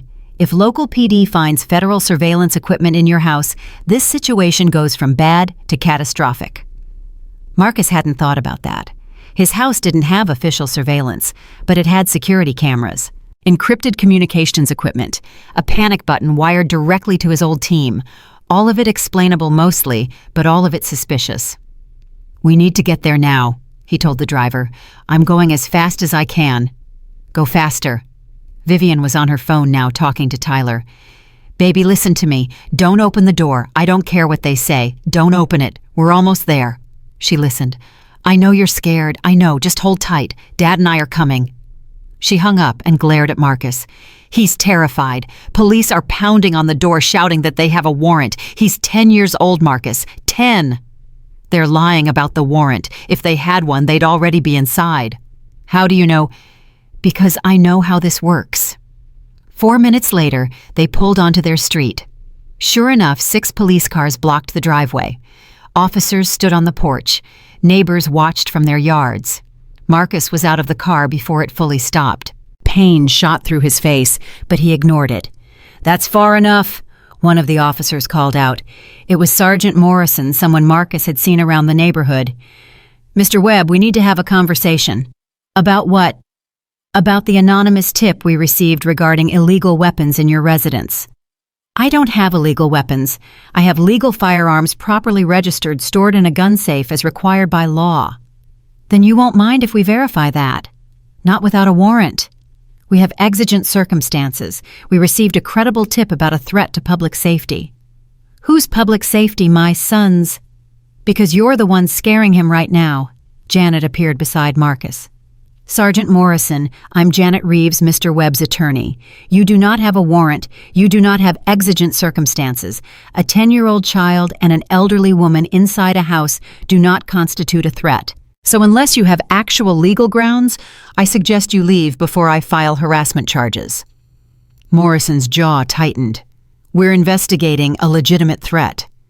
"No, you're retaliating against my client for going public about Officer Hoffman's assault, which is illegal, which I will prove in court, which will cost you your badge." "Are you threatening me?" "I'm explaining consequences. Now step away from my client's door." Morrison didn't move. His hand rested near his weapon. The other officers shifted hands, moving to their own weapons. Marcus felt the hair on his neck rise. This was escalating. Again, just like at the country club. "Sergeant," Marcus said carefully, "I just got out of surgery for injuries sustained when one of your fellow officers attacked me with a golf club. I'm in pain. I'm tired. I just want to go inside my house and hug my son. Please don't make this worse. I'm doing my job. Your job is to protect and serve, not to harass assault victims in front of their neighbors. I'm following up on a credible tip." "From who? Who called in this tip?" "Anonymous." "Convenient. Very convenient timing, too. Right after I publicly call out police brutality." "That's not my concern." "It should be, because it looks like retaliation, smells like retaliation. And when Judge Chen hears about this, and he will because he's on speed dial, it's going to be proven as retaliation." Morrison hesitated. Marcus could see him calculating, trying to figure out how hard to push. The front door opened. Tyler stood there. Mrs. Chen behind him, both looking terrified. "Dad?" Tyler ran past the officers straight to Marcus. Marcus caught him, pulled him close. "I'm here, buddy. It's okay." They said they had to come in. They said there were guns. We have guns, but they're legal and locked up. These officers are just doing their jobs." Marcus met Morrison's eyes over Tyler's head. They were just leaving. "Right, Sergeant." Morrison looked at Tyler, at Mrs. Chen, at the growing crowd of neighbors filming everything on their phones. "This isn't over," Morrison said. "Yes, it is," Janet replied. "Unless you want to be the next viral video. Officer harasses assault victim and terrifies child. I can see the headline now." Morrison gestured to his team. They backed down the porch steps, moved toward their vehicles. But before getting in his car, Morrison called out, "Mr. Webb, someone should tell you. Officer Hoffman isn't alone. He has a lot of friends. Friends in the department, friends in the city, friends who don't appreciate you making us all look bad." "Is that a threat?" "It's a fact. You declared war today. Wars have casualties." The police cars pulled away. Marcus held Tyler tight, feeling his son tremble. Vivian rushed up the porch. "Are you okay? Baby, are you okay?" "I'm fine, Mom, just scared." Mrs. Chen, their elderly neighbor, looked shaken. "Marcus, what is happening? Why are police coming to your house?" "Long story, Mrs. Chen. I'm sorry you got caught up in it. That officer at the country club, the one who hurt you, they're saying he was provoked. They're saying you started it." "They're lying." "I know. I watched the video. Everyone on the street watched it." Mrs. Chen touched Marcus's arm gently. "We all know you didn't do anything wrong. Don't let them make you doubt yourself." After Mrs. Chen left, the Webbs went inside. Marcus did a quick sweep of the house. Nothing disturbed. Nothing searched. The police had been fishing, hoping to find something, anything to justify their presence. They'd found nothing because they'd never gotten inside. Vivian put Tyler to bed early despite his protests. Marcus sat in his home office door-locked, phone in hand. He called Director Chen back. "They came to my house." "I know. I have someone watching your street. 6 officers, no warrant intimidation tactics." Chen's voice was cold. "This is getting out of control, Agent Webb." "I'm not Agent Webb anymore. You made that clear." "Fine. Mr. Webb, this is getting out of control. Hoffman's people are organizing. They're going to come at you hard, and when they do, you won't have agency protection anymore. You're on your own." "I've been on my own before. Not like this. This is domestic. These are cops who know the system, who have resources, who have friends in high places. You're used to fighting terrorists in foreign countries. This is different."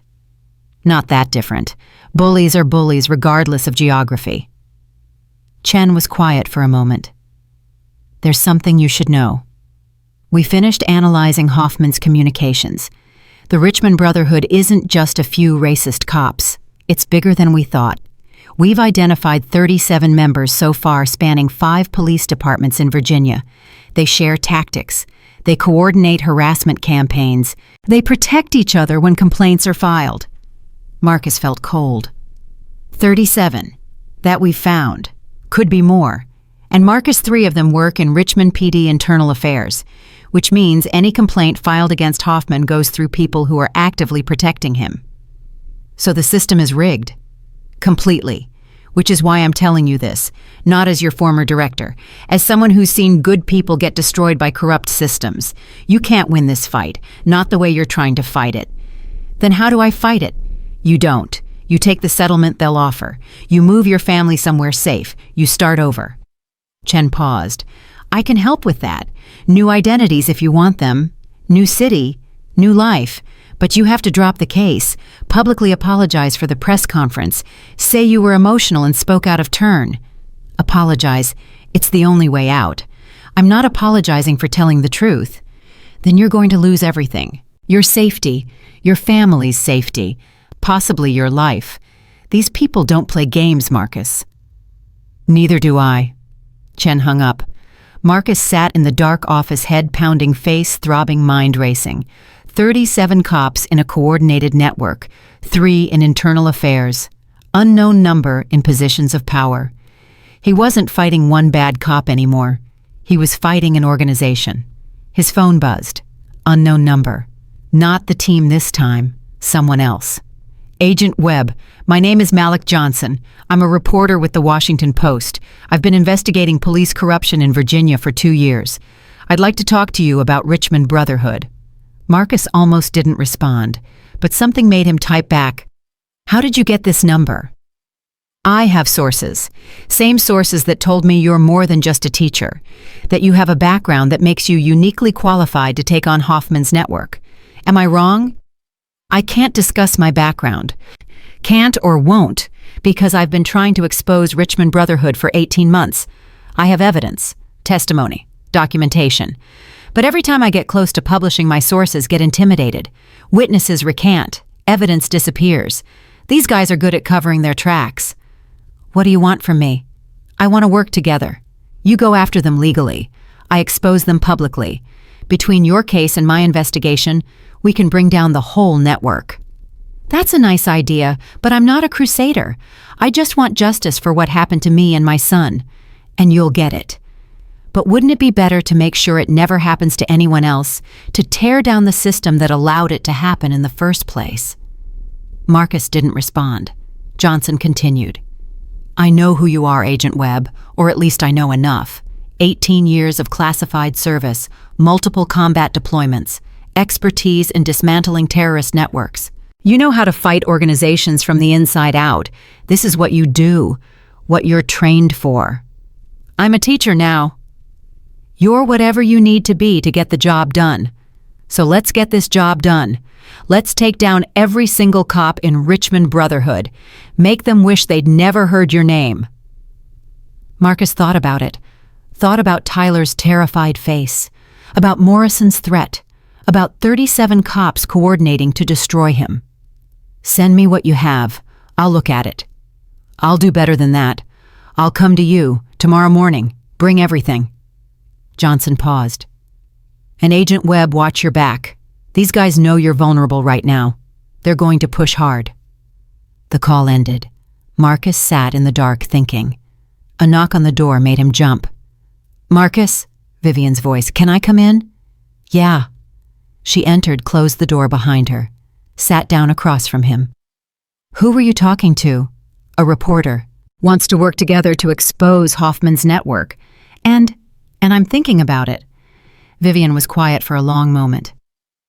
I don't want to fight anymore. I'm tired of fighting. Tired of being scared. Tired of looking over my shoulder, wondering when the next threat is coming. I know. Do you? Because you seem energized by this.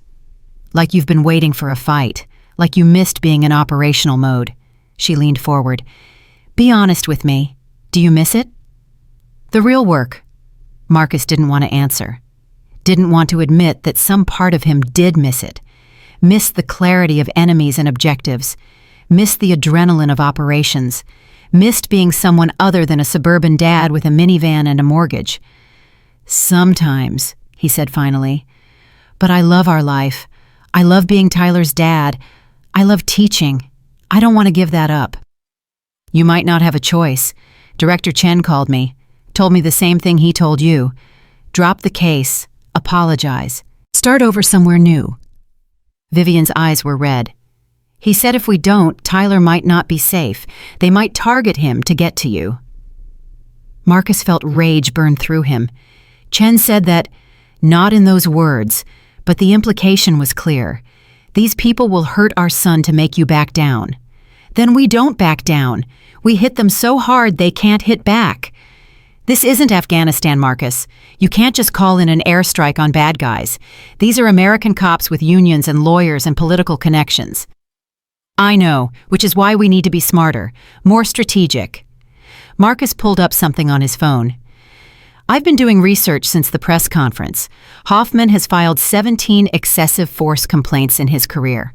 17, all of them dismissed or settled quietly, all of them against minorities, all of them following the same pattern: stop someone without cause, escalate the situation, claim self-defense. So there are 17 victims out there, 17 people who might be willing to testify if they know they're not alone, if they know someone's finally taking Hoffman seriously. Or 17 people who are too scared to speak up because they saw what happened to you and don't want to become targets too? Maybe, but we won't know unless we ask. Vivian stood up. I'm going to bed. You do whatever you need to do. But promise me something. Promise me that if this gets too dangerous, if they threaten Tyler again, you'll stop. You'll take Chen's offer.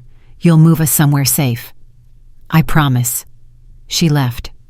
Marcus knew it was a lie, knew he wouldn't stop even if they threatened Tyler, because stopping meant letting them win, meant teaching his son that bullies get to keep bullying, meant living scared forever. He opened his laptop and started searching. Hoffman's complaint history was buried but not hidden. Public records if you knew where to look. Marcus knew where to look. By 3 a.m, he had names and dates. 17 victims over 12 years. 2 hospitalized. 5 with broken bones. All of them sued. All of them settled for undisclosed amounts with non-disclosure agreements attached. The NDAs were a problem. If the victims had signed them, they couldn't testify without risking legal penalties, unless someone found a way around the NDAs. Marcus made a list, started cross-referencing names with current addresses. By dawn, he had contact information for 12 of the 17. The other 5 had moved out of state or were untraceable.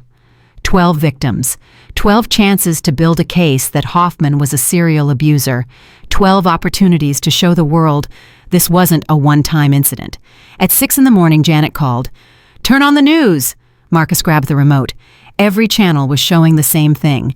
Hoffman giving his own press conference flanked by his union rep and his lawyer. "I'm here today to tell my side of the story," Hoffman was saying. His face was composed, almost sympathetic. "Yesterday, Marcus Webb gave a very emotional press conference. I understand why. He's hurt, he's angry. But the story he told isn't the complete truth." Marcus's hands tightened on the remote. "Mr. Webb approached me aggressively. He refused to cooperate with basic questions. He physically pulled away when I attempted to detain him. When his son interfered with my investigation, the situation escalated. I defended myself with the only weapon available. Was it excessive? Maybe. In hindsight, I could have handled it differently. But in that moment, I felt threatened. I felt my life was in danger." "Liar," Marcus breathed. "There's something else the public should know about Marcus Webb," Hoffman continued. "He's not just a teacher. He has extensive military training. He has connections to federal agencies. And there's evidence suggesting he came to Pinehurst Country Club that day looking for a confrontation, looking for a viral moment to advance an anti-police agenda." The reporters erupted with questions. Hoffman's lawyer stepped forward. "We have documentation showing that Mr. Webb was flagged by club security multiple times over the past 6 months for suspicious behavior.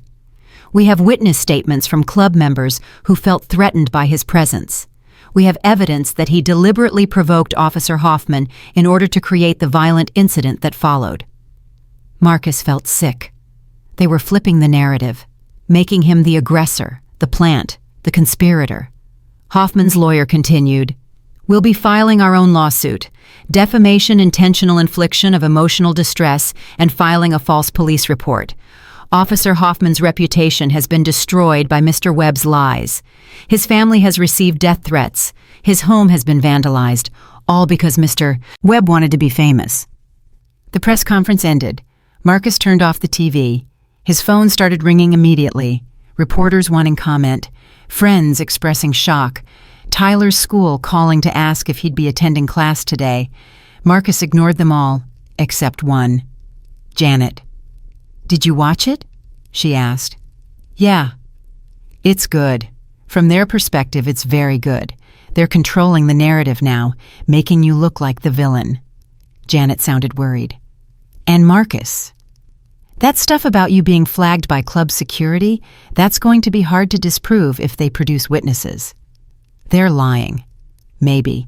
But lies with official documentation attached are harder to fight. We need to respond. Today. Before this narrative sets. How? We find Hoffman's other victims. We show this wasn't a one-time incident. We prove he has a pattern of violence and racial profiling." Janet paused. "I assume you already started looking. I have 12 names and addresses." "Of course you do. Send them to me. I'll start reaching out today." Marcus sent the list. Then he called Malik Johnson, the Washington Post reporter. "Did you see Hoffman's press conference?" Marcus asked. "Watched it live. They're good. Better than I expected." "Can you counter it?" "I can publish what I have. Expose Richmond Brotherhood. Show Hoffman's connections to a racist network. But it'll take a few days to get through legal review and editing." "We don't have a few days. They're winning the PR battle right now." "Then we need something bigger, something undeniable, something that makes Hoffman's lies impossible to believe." Johnson was quiet for a moment. "What if I told you I have video of Hoffman at a Richmond Brotherhood meeting from 6 months ago? Him and 30 other cops discussing strategies for dealing with troublemakers in their jurisdictions. Troublemakers being code for black residents." Marcus sat up straight. "You have that?" "I have it. But I can't publish it without corroboration. Can't verify everyone in the video. Can't confirm what organization it is without more evidence. But if you could identify the other officers in the video, if you could provide context about Richmond Brotherhood's operations, I could run it." "Send it to me."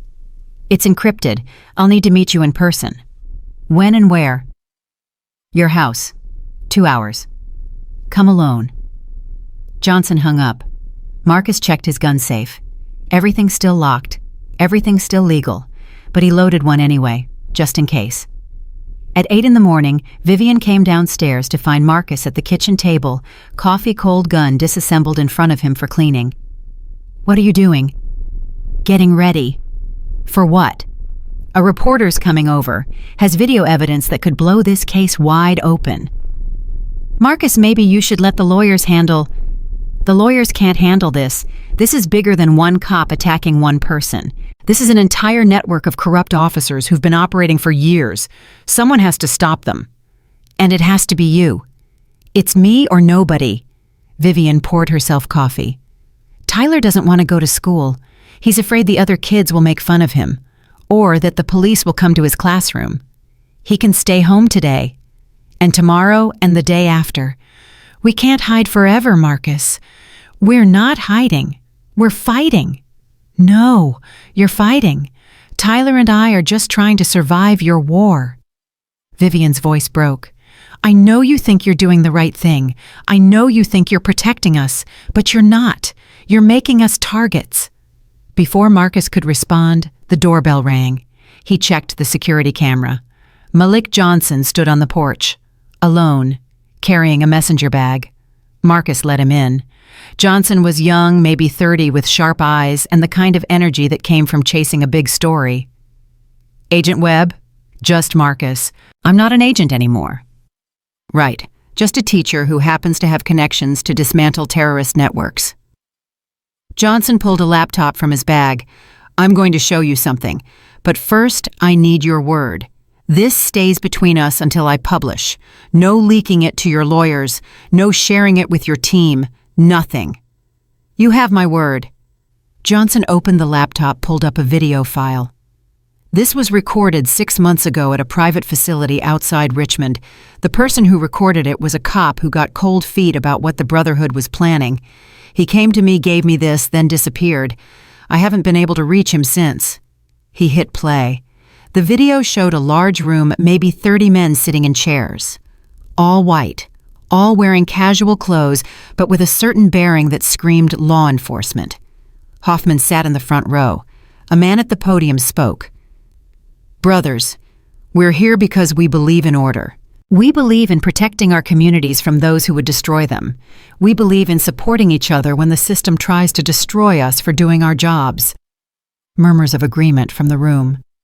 "Some of you have been targeted recently. False complaints, bogus investigations, all because you had the courage to use force against individuals who refuse to comply. Individuals who think they can disrespect us, disobey us, challenge our authority without consequences." More murmurs. "We're not going to let that happen. We're going to protect our own. When one of us faces a complaint, we all face it together. We coordinate stories. We provide alibis. We make sure witnesses understand the consequences of testifying against a brother officer." Marcus felt cold. This wasn't just a support group. This was a criminal conspiracy. The man at the podium continued. Some of you work in internal affairs. You know what to do when complaints come in. Delay, obfuscate, lose paperwork. Make sure nothing sticks. Others work patrol. You know how to apply pressure, make traffic stops, cite violations, make life difficult for anyone who crosses us. Someone in the audience raised his hand. What about the media? They're always looking for stories about police misconduct. Let them look. We don't talk to reporters without union approval. We don't cooperate with investigations unless legally required, and we make sure anyone who does talk to the media regrets it. The man smiled. We've been doing this for 10 years. We know how to stay under the radar. As long as we're smart, as long as we're unified, they can't touch us. The video ended. Johnson closed the laptop. That's your smoking gun, he said. That's proof that Richmond Brotherhood is a criminal organization, that Hoffman is part of a coordinated network designed to protect bad cops and intimidate victims. Marcus felt something shift inside him. This wasn't just about getting justice for himself anymore. This was about exposing an entire system of corruption. When can you publish it? I need you to identify the other men in that video. Tell me which departments they work for. Help me build the full story. Then I can run it. Maybe 2 days.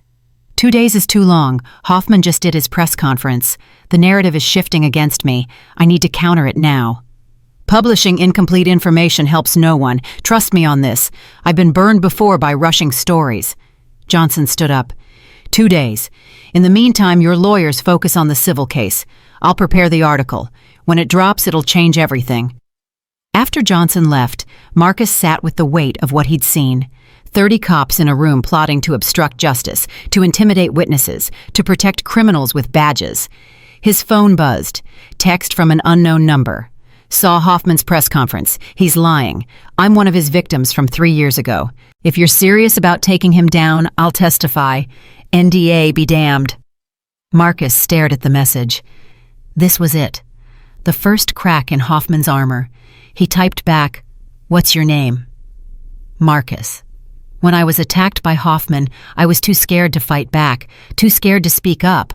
I signed the NDA because I just wanted it to be over, but watching him lie about you the way he lied about me, I can't stay silent anymore. My name is Darius Williams. Hoffman broke my arm during a traffic stop 2 years ago. Then he charged me with resisting arrest. I lost my job because of the arrest record, lost my apartment, almost lost my kids, and he got away with it because the system protected him. But not anymore. You tell me when and where to testify. I'll be there. Marcus felt something he hadn't felt in days. Hope. Maybe they could win this after all. Maybe justice wasn't dead yet. He forwarded Darius's message to Janet with a simple note. We have our first witness. By noon, Janet called back. We have 4 more. 4 other victims saw Darius's post online and reached out. They're all willing to break their NDAs to testify against Hoffman. Marcus, we might actually have a case here. A real case. What about their NDAs? We'll argue the NDAs are void because they were signed under duress as part of a criminal conspiracy. It's risky, but it might work, especially if Johnson's article backs us up. Marcus smiled despite the pain in his face. Hoffman had made a mistake. He'd lied so publicly, so boldly, that he'd inspired his victims to come forward, and now those victims were going to bury him. The next 48 hours moved faster than Marcus expected. Janet worked around the clock, coordinating with the 5 victims who'd come forward. Malik Johnson finalized his article, and Marcus waited, feeling like a bomb was ticking down to 0. On Wednesday morning, 2 days after Hoffman's press conference, the Washington Post published Johnson's investigation. The headline read, Inside Richmond Brotherhood, How Dozens of Virginia Police Officers Coordinate to Protect Abusive Cops and Target Minorities. Marcus read it on his phone while sitting in Janet's office. The article was devastating. Johnson had identified 23 officers by name, including Hoffman. He'd documented the Brotherhood's history going back 12 years. He'd interviewed 8 victims who'd been targeted by Brotherhood members, and he'd embedded the video of Hoffman at that meeting, his face clearly visible, as the speaker discussed obstructing justice.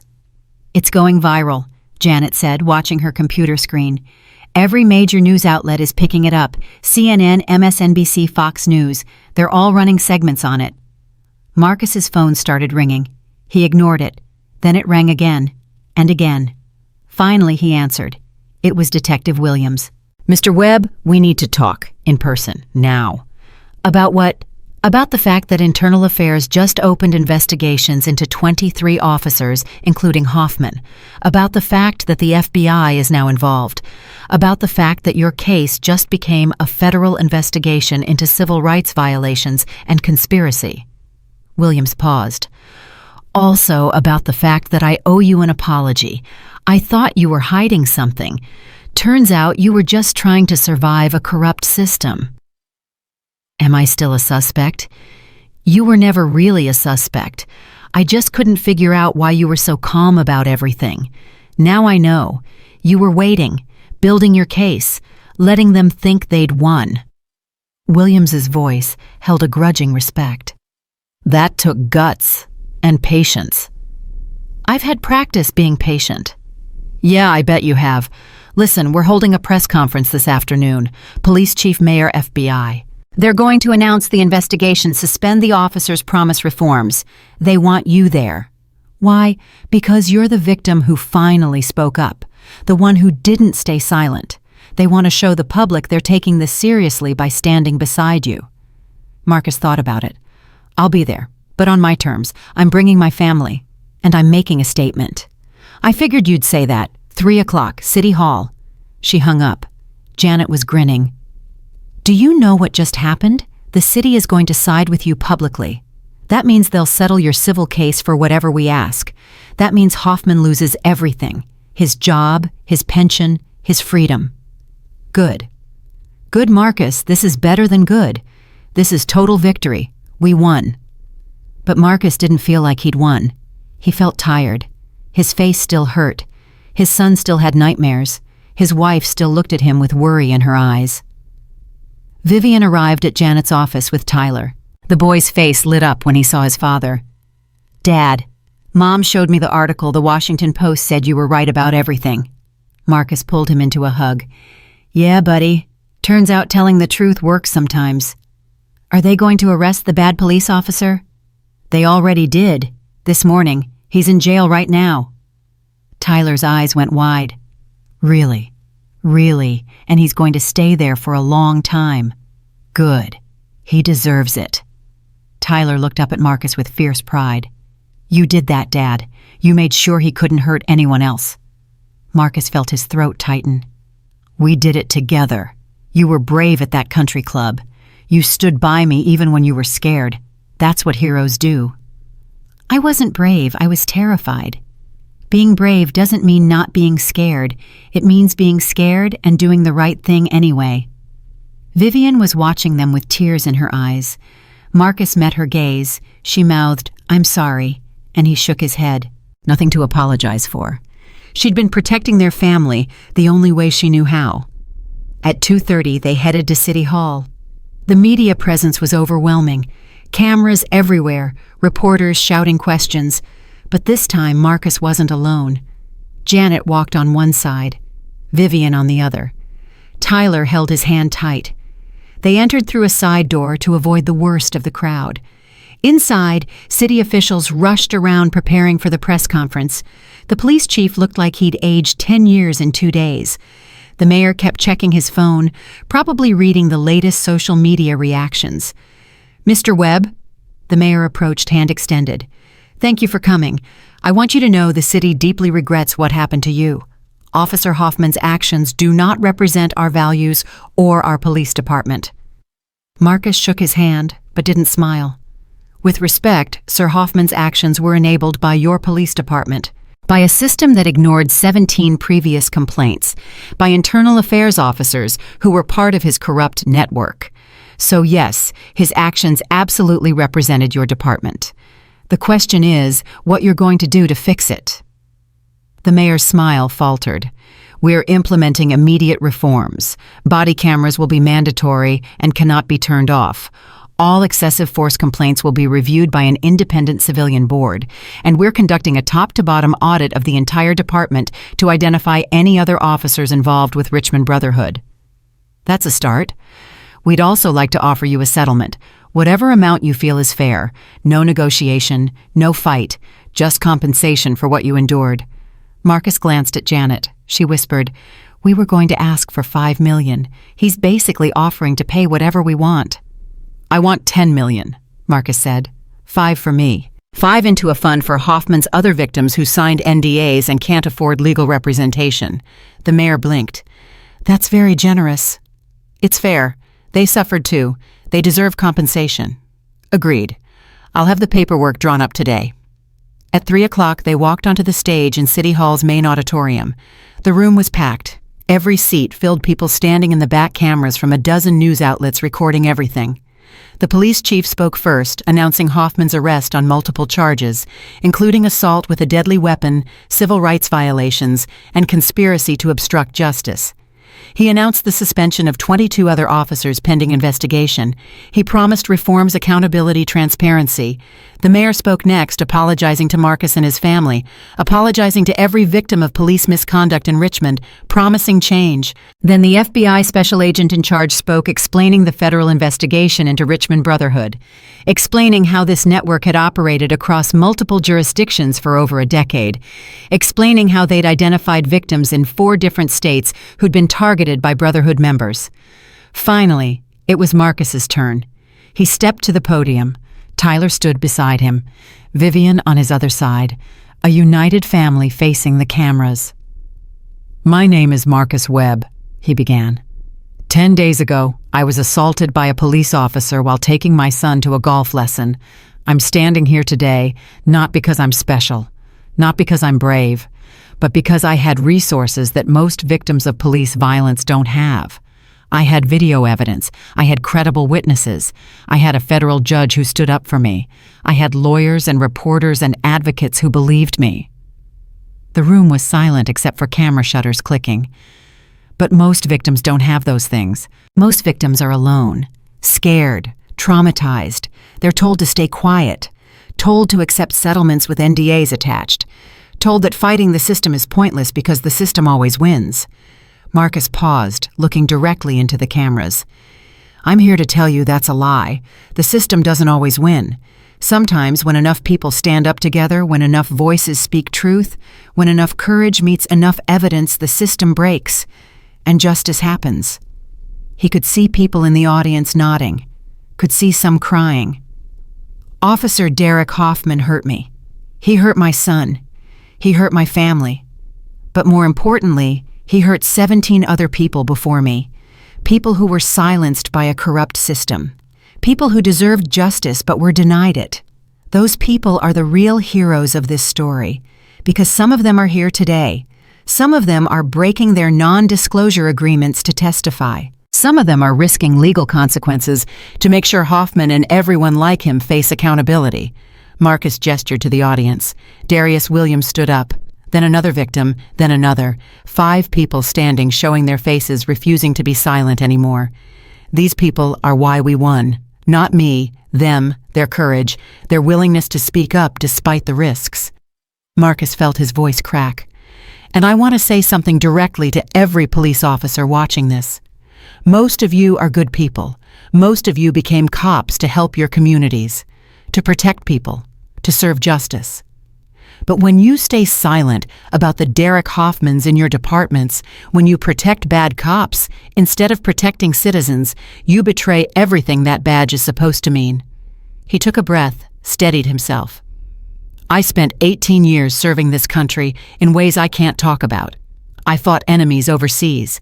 I protected Americans from threats they'll never know existed. And then I came home and got attacked by someone who swore the same oath I did, someone who was supposed to protect and serve. That's the real tragedy here.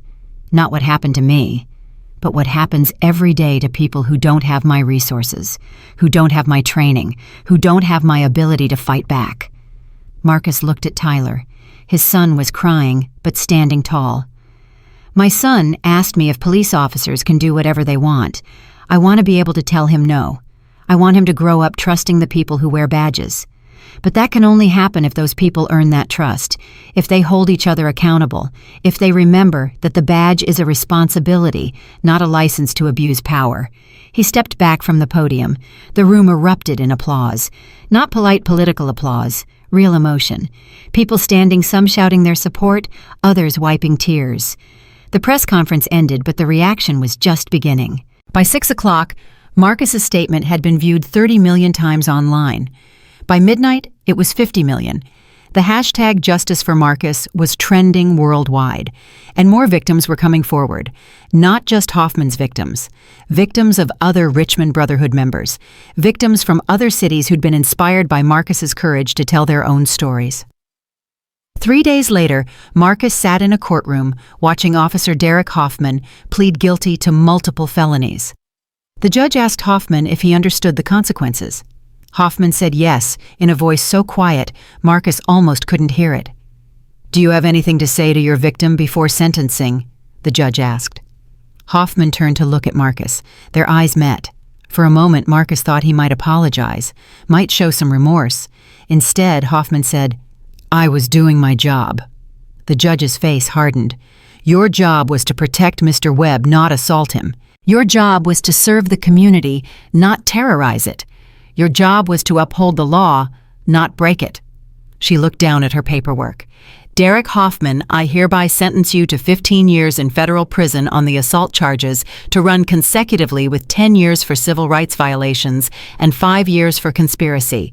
You will be eligible for parole after serving 20 years. 20 years. Hoffman would be in his late 50s when he got out.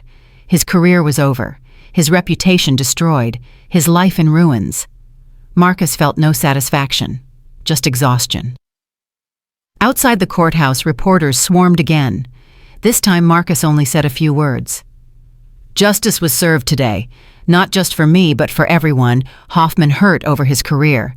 I hope this sends a message that abuse of power has consequences, that victims matter, that the truth matters." Janet pulled him aside after the reporters dispersed. "We got the settlement finalized. $10 million. 5 for you, 5 for the victim fund. And Marcus, 7 more of Hoffman's victims have already applied for compensation from that fund. You're changing lives. I'm just trying to make things right. You're doing more than that. You're giving people hope, showing them that fighting back is possible." 1 week later, Marcus returned to teaching. His students gave him a standing ovation when he walked into the classroom. It was embarrassing and touching and made him realize how much he'd missed this. The simplicity of teaching, of helping people learn to resolve conflicts without violence. Tyler went back to school too. Some kids stared, some whispered, but his friends stood by him, and his teacher made the class watch Marcus's speech from City Hall as part of a lesson on civic courage. Vivian went back to work at the hospital. Her colleagues treated her differently now, with more respect, more understanding, like they finally saw her as a whole person instead of just a surgeon. 2 weeks after Hoffman's sentencing, Marcus got a call from Director Chen. "Agent Webb, or should I say Mr. Webb?" "Marcus is fine, sir. I owe you an apology. I told you to stand down, to stay silent, to take the easy way out. But you were right, and I was wrong. What you did exposed a major domestic threat. Richmond Brotherhood had connections to 3 domestic terrorism groups we'd been monitoring. By bringing them down, you disrupted multiple planned attacks."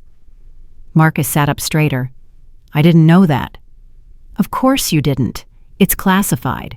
But I'm telling you now because you deserve to know. Your fight wasn't just about one bad cop. It was about stopping something much bigger, much more dangerous. So what now? Now we'd like to offer you your job back. Full reinstatement, security clearance restored, back pay for the time you were suspended. You've proven you can handle pressure, handle publicity, handle impossible situations. We need people like you." Marcus looked around his home office, at the photos of Tyler on the walls, at Vivian's reading glasses on the desk, at the life they'd built here. "Thank you, sir, but I'm going to pass." "You're sure we're talking about resuming your career, full benefits, meaningful work?" "I'm sure. I have meaningful work here. Teaching, raising my son, being a husband. That's what I want now." Chen was quiet for a moment. I understand, but Marcus, if you ever change your mind, the door's open. Always. After hanging up, Marcus sat in the quiet. He'd made his choice. Normal life over operational life, family over career, peace over conflict. It felt right. That evening, the three of them had dinner together. Just a normal family meal, spaghetti and meatballs, Tyler's favorite. They talked about school and work and weekend plans. They laughed at Tyler's stories about his friends. They made plans to go back to Pinehurst Country Club next Saturday for Tyler's golf lesson. Are you nervous, Vivian asked Tyler, about going back there? A little, but Dad will be with me, and that bad police officer is in jail now, so it'll be okay. After Tyler went to bed, Marcus and Vivian sat on the back porch together. The night was cool stars visible through the trees. I got a job offer today, Vivian said quietly. Yeah, Johns Hopkins, head of trauma surgery, double my current salary, more prestige, better research opportunities. Marcus felt his stomach drop. That's in Baltimore. I know, which means we'd have to move, leave Richmond, start over somewhere new. She looked at him. What do you think? I think you should take it if you want it. That's not what I asked. I asked what you think. Marcus thought about it. Thought about leaving the house where they'd built their life, the city where he'd finally found peace, the job he'd come to love. But he also thought about Vivian's dreams, about giving her the career she deserved, about Tyler growing up somewhere without the weight of recent trauma hanging over him. I think, he said slowly, that we've spent the last 3 years building a life in Richmond. We have roots here. Friends, community, Tyler's school, and after everything we just went through, after fighting so hard to defend our right to be here, leaving would feel like running away. Or it would feel like moving forward, starting fresh, not being defined by what happened. You want to take the job. Vivian was quiet for a long time. I don't know. Part of me wants to leave this all behind, but another part of me wants to stay. To prove we're not afraid. To show Tyler that we don't let bad people chase us away from the life we've built. Then we stay. You turn down Hopkins, we stay in Richmond. You do that? Give up the chance for me to advance my career. Your career isn't going anywhere. Hopkins will still be there in a few years if you want it. But right now I think we need to be here, need to finish what we started. Vivian leaned her head on his shoulder. When did you become so wise? About the same time a cop hit me in the face with a golf club. She laughed despite herself. Not funny. A little funny. They sat in comfortable silence watching the stars. 3 months later, on a sunny Saturday morning, Marcus and Tyler walked into Pinehurst Country Club together. Tyler carried his golf bag. Marcus carried a coffee and Tyler's water bottle with his name still written in Sharpie. The club manager, Richard Ashford, greeted them personally. Mr. Webb, Tyler, welcome back. We've missed you. Good to be back, Marcus said. I want you to know we've made changes, reviewed our security protocols, trained our staff on implicit bias, established a direct line to club management if anyone ever feels uncomfortable or unwelcome. This is Tyler's club as much as anyone's. I appreciate that, Mr. Ashford. They walked to the putting green where Coach Peterson waited. Other kids were already practicing. Some parents nodded at Marcus. Some came over to shake his hand. All of them had seen the video. All of them knew what had happened here. But they welcomed him anyway, because this was his community too now. Hard-won, but real. Tyler started his lesson. Marcus watched from the bench, the same bench where he'd picked up that water bottle 3 months ago, where everything had started. His phone buzzed. A text from an unknown number. Mr. Webb, my name is Jennifer Martinez. I'm a victim of police brutality in Atlanta. I saw your speech. I want to fight back like you did. Can you help me? Marcus stared at the message. He could ignore it, could focus on his own life, his own healing, could let someone else take up the fight. Or he could help, could use what he'd learned to guide others through similar battles, could turn his trauma into something meaningful. He typed back, I'll connect you with my lawyer. She'll help you for free from the victim fund. You're not alone in this. Keep fighting." More messages came in that day, and the next day, and the day after. Victims from across the country who'd seen his story, who wanted help, who needed guidance. Marcus couldn't help them all, but he could help some, could connect them with lawyers, with reporters, with advocates, could use his experience to make their fights a little easier. It wasn't the work he'd trained for, wasn't the career he'd planned, but it was important work, meaningful work, work that mattered. 6 months after the assault, Marcus spoke at a national conference on police reform. He shared his story, shared what he'd learned, shared strategies for victims who wanted to fight back. After his speech, a young black man approached him. "Mr. Webb, I just want to say thank you. Last year I was assaulted by a cop during a traffic stop. I stayed silent because I was scared. But after watching what you did, I filed a complaint. And they're actually investigating it.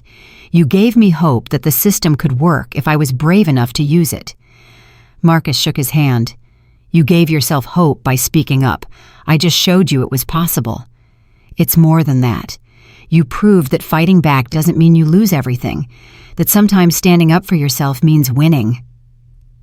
That night, Marcus returned home to find Vivian and Tyler waiting for him. They'd ordered pizza and set up a movie night. "How was the conference?" Vivian asked. "Good. Exhausting, but good." Marcus sat down between them on the couch. "People keep thanking me, like I did something extraordinary, but I just told the truth." "That is extraordinary," Tyler said. "Most people don't tell the truth when it's hard, when it costs them something. But you did. That's what makes you a hero, Dad." Marcus felt his throat tighten. "I'm not a hero, buddy. I'm just a dad who refused to let a bully win." "That's what heroes do," Tyler insisted. "They stand up to bullies even when they're scared, even when it's dangerous, even when everyone tells them to stay quiet." Vivian squeezed Marcus's hand. "He's right. You changed something, not just for us, for everyone who comes after us, for every victim who sees your story and decides to speak up, for every cop who thinks twice before abusing power. You changed the world a little bit." "We changed it," Marcus corrected. "All of us together. You stood by me even when you were scared. Tyler was brave when it mattered most. Janet fought for us legally. Judge Chen stood up as a witness. Darius and the other victims risked everything to testify. This wasn't me. This was all of us refusing to accept injustice." They watched the movie together, a family that had been tested and survived, a family that had faced the worst and come through stronger. Later, after Tyler went to bed, Marcus stood in his home office looking at the wall where he'd hung a framed copy of the Washington Post article. Right next to it was the video still of him standing in front of the microphones at City Hall. Tyler beside him, both of them looking determined. His phone buzzed one more time. This time, it was Director Chen. "Marcus just wanted to let you know. The FBI investigation into Richmond Brotherhood is complete. They've identified 83 members across 7 states.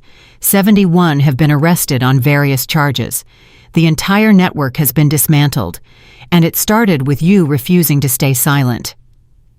"It started with Hoffman making a mistake," Marcus corrected. "He picked the wrong victim." "Maybe. Or maybe you were exactly the right victim. The one with the training to fight back, the courage to go public, the resources to see it through. Sometimes the universe puts the right person in the right place at the right time.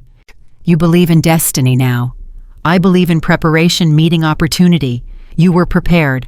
Hoffman gave you the opportunity, and you seized it." Chen paused. "I'm proud of you, Marcus. What you did took more courage than any mission I ever sent you on." "It didn't feel courageous. It felt necessary." "That's what real courage always feels like. Not a choice, but an obligation. Not bravery, but refusal to accept the alternative." After Chen hung up, Marcus turned off the light in his office and went to check on Tyler one last time. His son was sleeping peacefully. No nightmares tonight. No fear. Just a 10-year-old boy dreaming about whatever 10-year-old boys dream about. Marcus stood in the doorway watching him breathe, thinking about the question Tyler had asked 3 months ago. Do police officers get to do whatever they want? Now Marcus had an answer. No, not anymore. Not if people refuse to let them. Not if victims speak up. Not if communities demand accountability. Not if good cops stand against bad ones. Not if the system is forced to change. It wasn't a perfect answer. The fight wasn't over. There would be more Derek Hoffmans, more corrupt networks, more victims who needed help. But tonight, in this moment, justice had won. And that was enough. Marcus closed Tyler's door quietly and went to bed. Vivian was already asleep. He climbed in beside her, careful not to wake her, and closed his eyes. For the first time in months, he slept without dreaming, without pain, without fear, just peace. The peace of knowing he'd done the right thing. The peace of knowing his son could grow up believing that truth matters, that courage matters, that standing up to bullies matters. The peace of knowing that sometimes when you refuse to be silenced, when you fight back against impossible odds, when you risk everything for what's right, you win. Not because the system is fair, not because justice is guaranteed, but because enough people decided that silence was no longer acceptable, that abuse of power would no longer be tolerated, that victims deserved to be heard. Marcus Webb had been many things in his life: a Marine, a federal agent, a teacher, a husband, a father. But now he was something else too. A man who'd stood up to corruption and won. A man who'd turned his trauma into change. A man who'd proven that one voice speaking truth could bring down an empire of lies. And that was a legacy worth more than any classified mission or covert operation. That was a legacy his son could be proud of. That was justice.